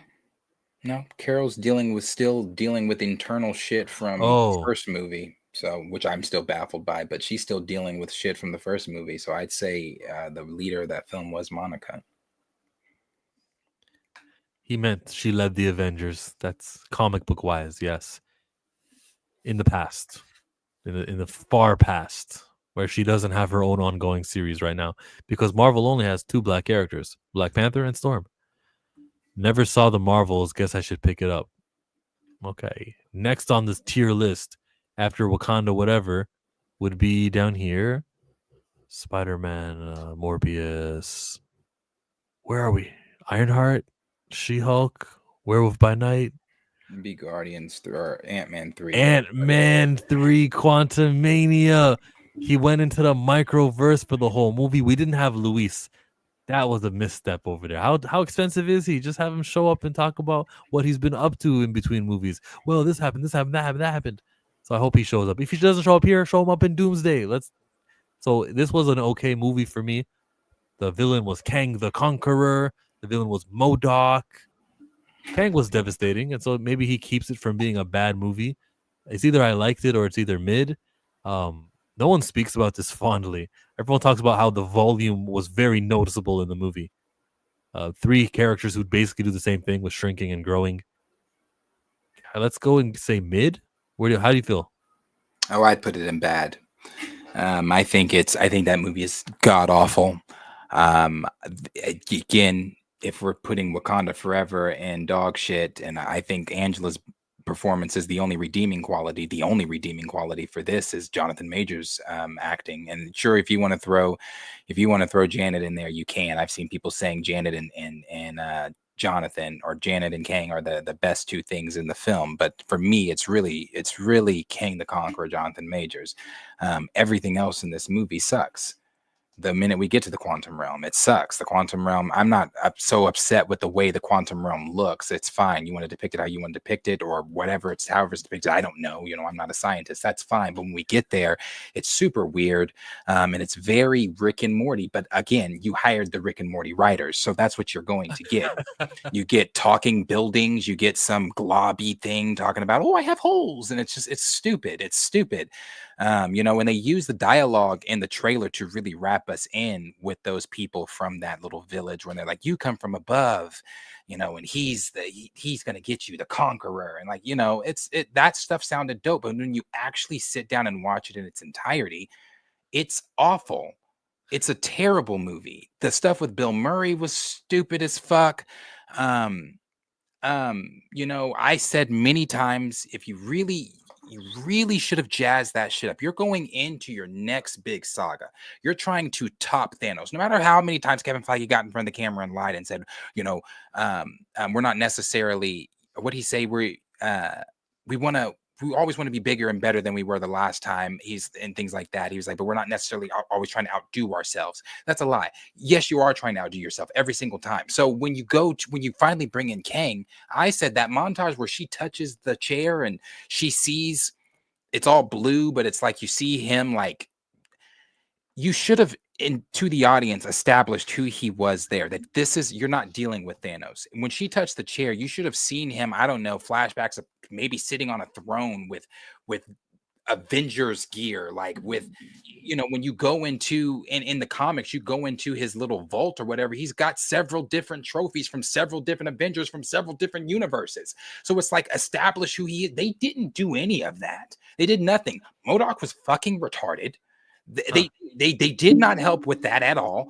The whole having him in there, and it was him having, what was it, going at Kang because Cassie told him, start defending, stand up for yourself. We actually do love you and like you. You do? Okay, well, let me go get Kang now. It was terrible. He got beat by ants. Somebody on Twitter said the other day, stop saying the movie's bad because he got beat by ants. That contributes. He got beat by ants. The Conqueror, who has taken down the Avengers that we're supposed to see take down our Avengers, got beat by ants. So it's a bad movie. When's the last time we had a Marvel movie where it just ended with, I'm going to kill you, boom, big crash or big slice, and the camera zooms up on his face, and you look behind and you see he just sliced the guy in half? When's the last time, like, you had the blow that I'm looking for? Because, like, Dormammu have come to bargain, or even Iron Man snaps his fingers and he turns the guy to dust. We don't really have the big blow. We don't have the technique. Oh, okay, I've been studying your fighting patterns the whole movie. Oh, he went for the hook. He's been using the hook the whole time. And where's the fight ending? Because ants, and then crawling into a microverse super quantum realm isn't that. Yeah, so we're giving this a bad. We're giving it bad. Okay. Honestly, it could go to dog shit. Want to give it dog shit? It could go to dog shit. Well, I'm defending the movie. I don't think it was that bad. I would say Quantumania is really it's the film that broke it. All right. I would say it's the film that really broke it. Like, yeah, Eternals did what it did. Okay, Shang-Chi wasn't that great. But I think Quantumania really is the film that told fans, okay, this isn't important anymore. We are at Guardians Volume 3. All right, all this negativity down here, we don't gotta for here. We're either discussing if we loved the movie or if we liked the movie. The send off for the main 5 Guardians. Good movie. Loved Guardians 3. I loved it too. Yes, love James Gunn. Good job. No, really, hats off to James Gunn. Great movie. The High Evolutionary was phenomenal. Great acting. I can't pronounce acting. I'm not good at Shookwood. Great acting, man. When he couldn't figure out why he couldn't get the animals to be tame all the time, but Rocket could. And that when he's on the ground, I made you. How could you figure? That's a great, bro. Great, good stuff. Funny scenes too. Dramatic scenes, serious tone. I love it. How do you open the car door? You just turn the car door. Now what? Just fucking open the car. That was great. And then seeing him fight with Groot with the weapons that they all had and they were shooting around. That was a cool scene, bro. Seeing them fly and fall, using that other beast, that other creature who was part of the bad guys, using him to fall and land on. Ugh, that was funny. Drax hitting that little girl in the face with the ball. Funny. And all the animals said, "No." That shit is funny. Yeah, I felt for Rocket Raccoon like he was going to die. Every time someone was almost going to die, I actually believed it because I was thinking of everyone's contract. Oh, yeah. No, I really believed it too. And that was the thing. We didn't know because there were several times I was like, oh, okay, that's who's dying. Okay, no, they didn't die. Oh, okay, so this is who's going to die. Okay, no. Like when he starts, when Adam Warlock is beating the hell out of Drax in the beginning of the movie. I was like, damn, it's a little early, but I guess this is it. This is where he's gonna die. Yeah, Dave Bautista said it was over. But no, I actually saw Dave Bautista on the red carpet for Fantastic Four. He was there. Yep. Blue carpet, I should say. Giganto Groot. Yeah, towards the ending, they even gave us some surprises back there. And then they said, I like this song. It's a classic. And then he played that one that Come and Get Your Love. Guardians 3 balanced humor and dramatic elements perfectly. Maybe the humor from Adam Warlock wasn't right. Maybe. Anyways, he saved Quill at the end when I thought Quill was gonna die because he was in the vacuum of space like Leia. Cosmo was great too. I don't like Kraglin. I hate his brother as Kraglin. But I like Cosmo a lot. Cosmo the space dog is supposed to be a male dog that they changed to female, and it's another one of those changes where you go, damn, really? Like, did this? All right, we stopped sexism because the dog is a girl now. I thought it was dumb. My only thing is that team at the end. I hope that ain't the team that's supposed to be coming into like Doomsday and Secret Wars. I hope by then some years have passed, some things have happened. Like, I'm fine with the only people to me that should be on that team currently are Adam Warlock, Rocket, Groot. That's it? Cosmo. Ooh, not even Phyla-Vell. I mean, sure. I guess so. But Kraglin, no. Ouch.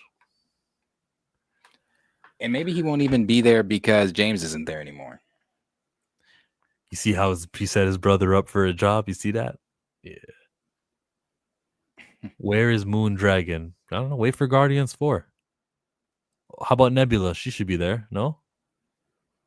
She stayed. No, her and Drax and Mantis, they are not on the. I mean, I wouldn't say. I don't know if they like resigned, but they went to pursue other things. Yeah. They won't be in the next adventure, but they easily could because it really looked like Gamora wasn't going to be part of the team when Endgame happened, but she was on the movie. So they'll figure it out. We are at Guardians 3. Loved it. Now, are we going to finish strong? The next movie would be, after Secret Invasion, Captain Marvel 2, The Marvels. Nope. Loved it, liked it. Didn't love it, didn't like it. Okay, was this movie mid or bad? I would give Captain Marvel bad, honestly. I mean, I barely remember Captain Marvel. I remember the terrible villain Dar-Benn. I think the coolest thing in Captain Marvel was when the three of them were fighting Dar-Benn and how they would switch powers or switch places or whatever. Not so much powers, but switch places every time they would use their powers, and they were using that to their advantage to fight her. I thought that was probably the coolest thing in the film. Other than that, there is nothing in this movie that just screams rewatch, that screams fun, or anything like that. When checking off boxes for a Marvel film, it's not that. That's a good point. I did not pay to watch this movie in the theaters. I watched it on dingy little camcorder cam. And even though it's HD now, and I can find a link to watch it in pure, I did not rewatch it. I did not try to go and see this movie again. It was fast paced, and I didn't think it was bad. I know that they cut off a lot of the scenes that would deal with, I guess, femininity and things like that. Like that may be a little bit too much of a hot topic. I understand what they did. But they cut out a lot. I want to see a longer cut of this movie, maybe if they ever release that. Keep it. I wouldn't call it bad, but I'm not going to fight anyone if they want to call it bad. Oh, and the post-credit scene. Yeah, the post-credit scene is also one of the redeeming things from this movie. Yes. But what they did with Nick was so weird. He was. That's why I don't know. I don't even know if I even care anymore. I once cared, but I don't even know if I care anymore. I used to have a theory that that's not Nick. That wasn't Nick in there because he was just not acting like Fury. I also used to have a theory that wasn't the Department of Damage Control, the guy. I think he's a Skrull. But none of that shit even matters anymore because Secret Invasion was such dog shit. I don't care. Who's a scroll? You can be a scroll. I don't care. Yo, make T'Challa a scroll. Like he's the leader of a country, right? That's what the scrolls take over. Make T'Challa a scroll. He never died. Okay, we go to Captain America: Brave New World. Was that this take my breath away? I loved it. No. It's not mid. It's not bad or dog shit. No, it's one of these two. It's dog shit for me. And I know some people are like, oh, Darius, you're exaggerating. You just don't your issues with no, bro. It is not a good movie. It is not a good movie. I never invested in him as Captain America. I didn't even feel leaving the theater that he was Captain America. I said, why didn't they just call it Falcon? Why did we have to? And then he didn't have scenes about America. And I guess just like the Marvels, they cut out some of those controversial hot topic stuff. You wasted Red Hulk. You had every villain in here was a Hulk villain. Even the cameos were Hulk people that are normally around him, like Betty Ross, but yet no Bruce. That was your time to have Hulk savage the fuck back out, then and help Sam fight Red Hulk. But nope, all Sam was kept. Only thing Sam could do, like what did Cheeto tell him? What are you gonna do? Snip him with your wings? Get your wings singed? That's all he could do was go in there and scratch him and fly out, then go back in and scratch him and fly back out. That's about all he could do with him and shoot him. And they advertised the movie with so much Red Hulk, and he was just at the last 10 minutes. Absolute dog shit. We're gonna hold that against it. And then the way you talked him down to, from being the rage monster. It's like, no, remember this place? Doesn't Betty like these flowers? Betty likes these type of flowers. What do you think Betty would think? No, like awful.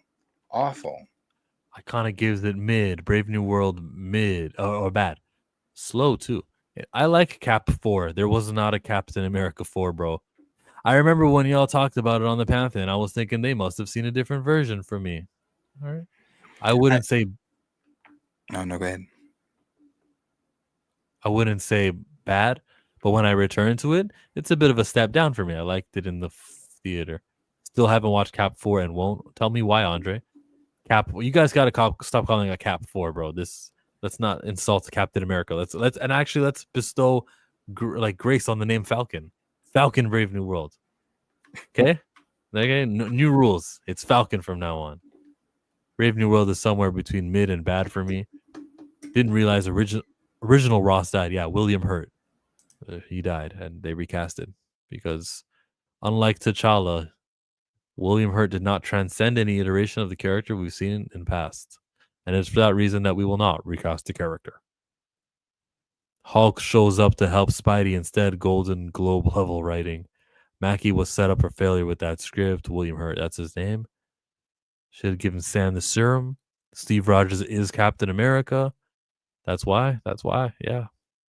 All right. I'm saying absolute dog shit too. Ooh, we're nearing the ending. We have two more.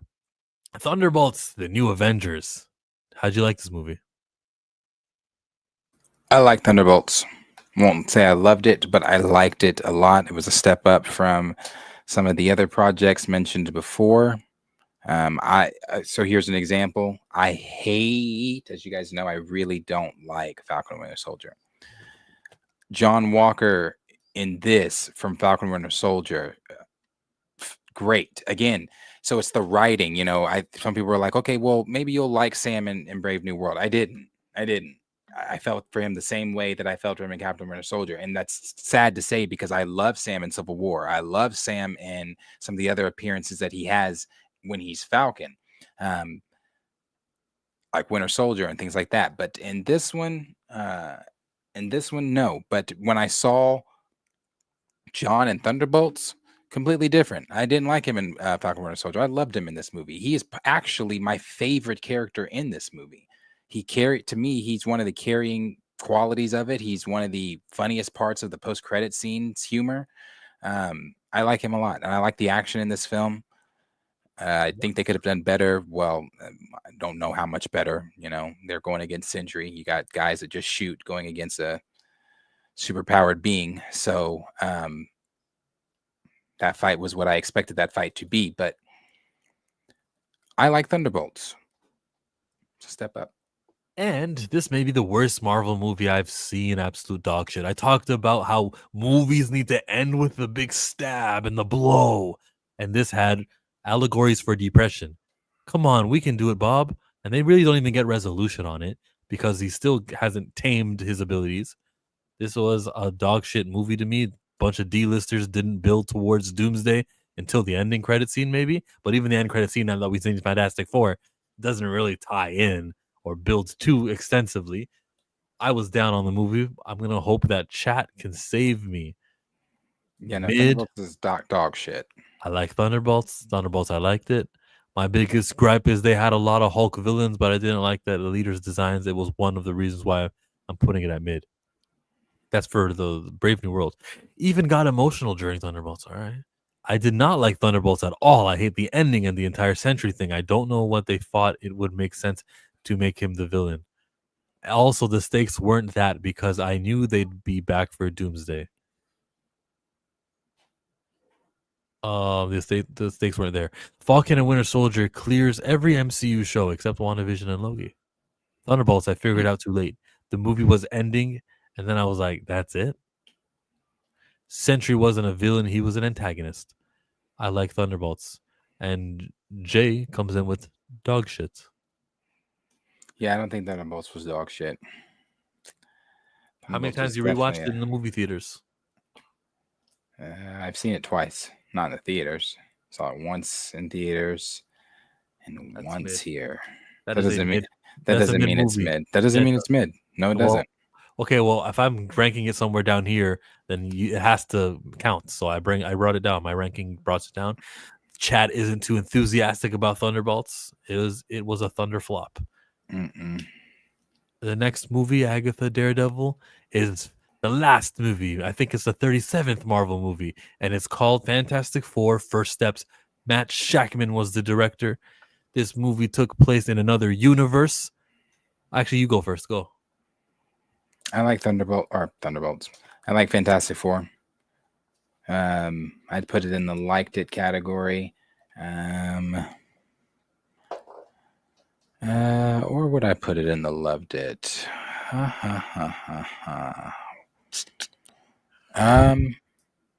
Tell me, who was your favorite member? Sue and Johnny.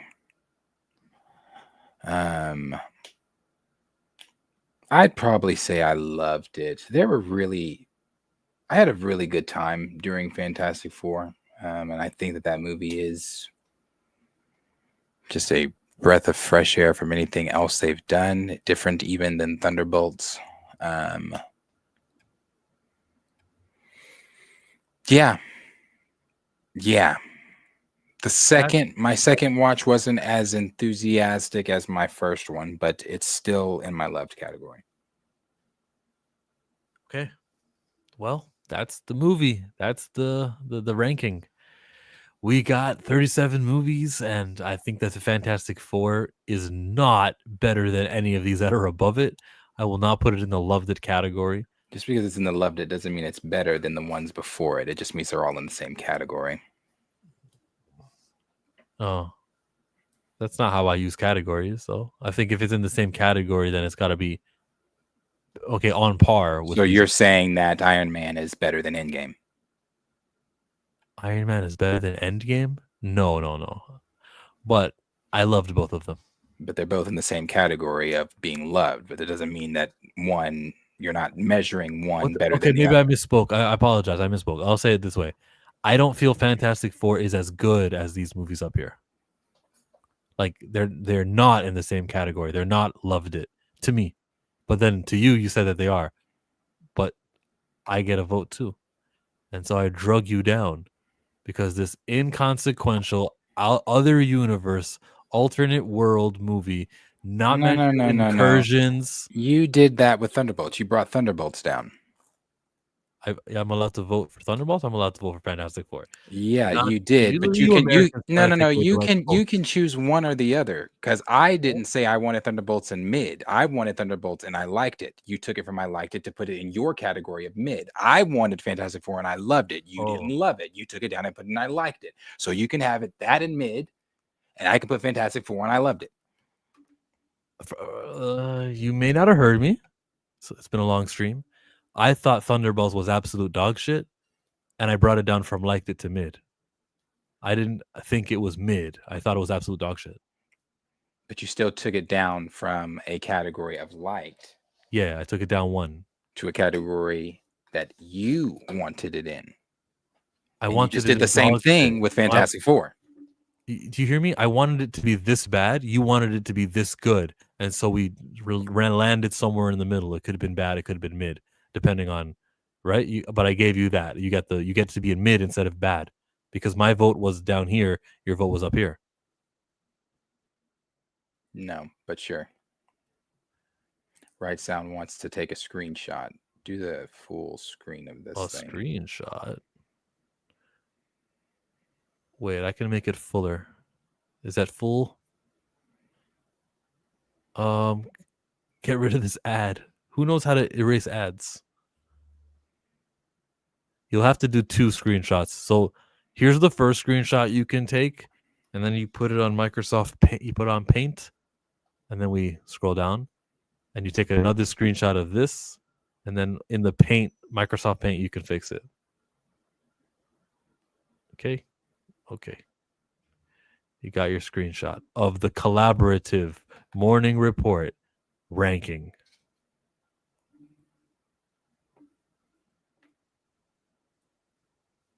The MCU.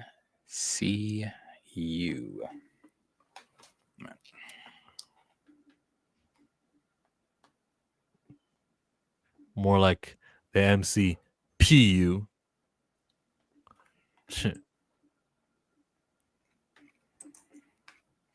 Miss Rihanna is really heavy. All right. That is about it, is it not? Look at Rihanna. Oh, she's in the 3rd trimester. Riri. All right. Should have been Drake. Hell no. Hell no. I'm glad it wasn't. She's disgusted by that man. We have been the morning report. Almost 4 hours today. 30 more minutes and it's 4. On a very slow news day. But there were some things we got to talk about. Got to do the tier list. There will be some things, I'm sure, tomorrow that we'll be able to talk about as well. So yeah. Thursday though, what did we decide on Thursday? Thursday, it's just the Pantheon. You don't want to do a morning? Oh yeah, I remember. I thought because that's not every Thursday. Just some things that I have to take care of Thursday morning that would prevent me from being here at 10 a.m. So on Thursday, it'll just be the Pantheon stream. Then we'll be back Friday for the morning report. We'll be back tomorrow for the morning report as well. So if you're new here and you liked what you saw, go ahead and tell a friend to tell a friend to tell a friend to come on back by the next time we are here, 10 a.m. Central Standard Time, 11 a.m. Eastern Standard Time, and we do the morning report.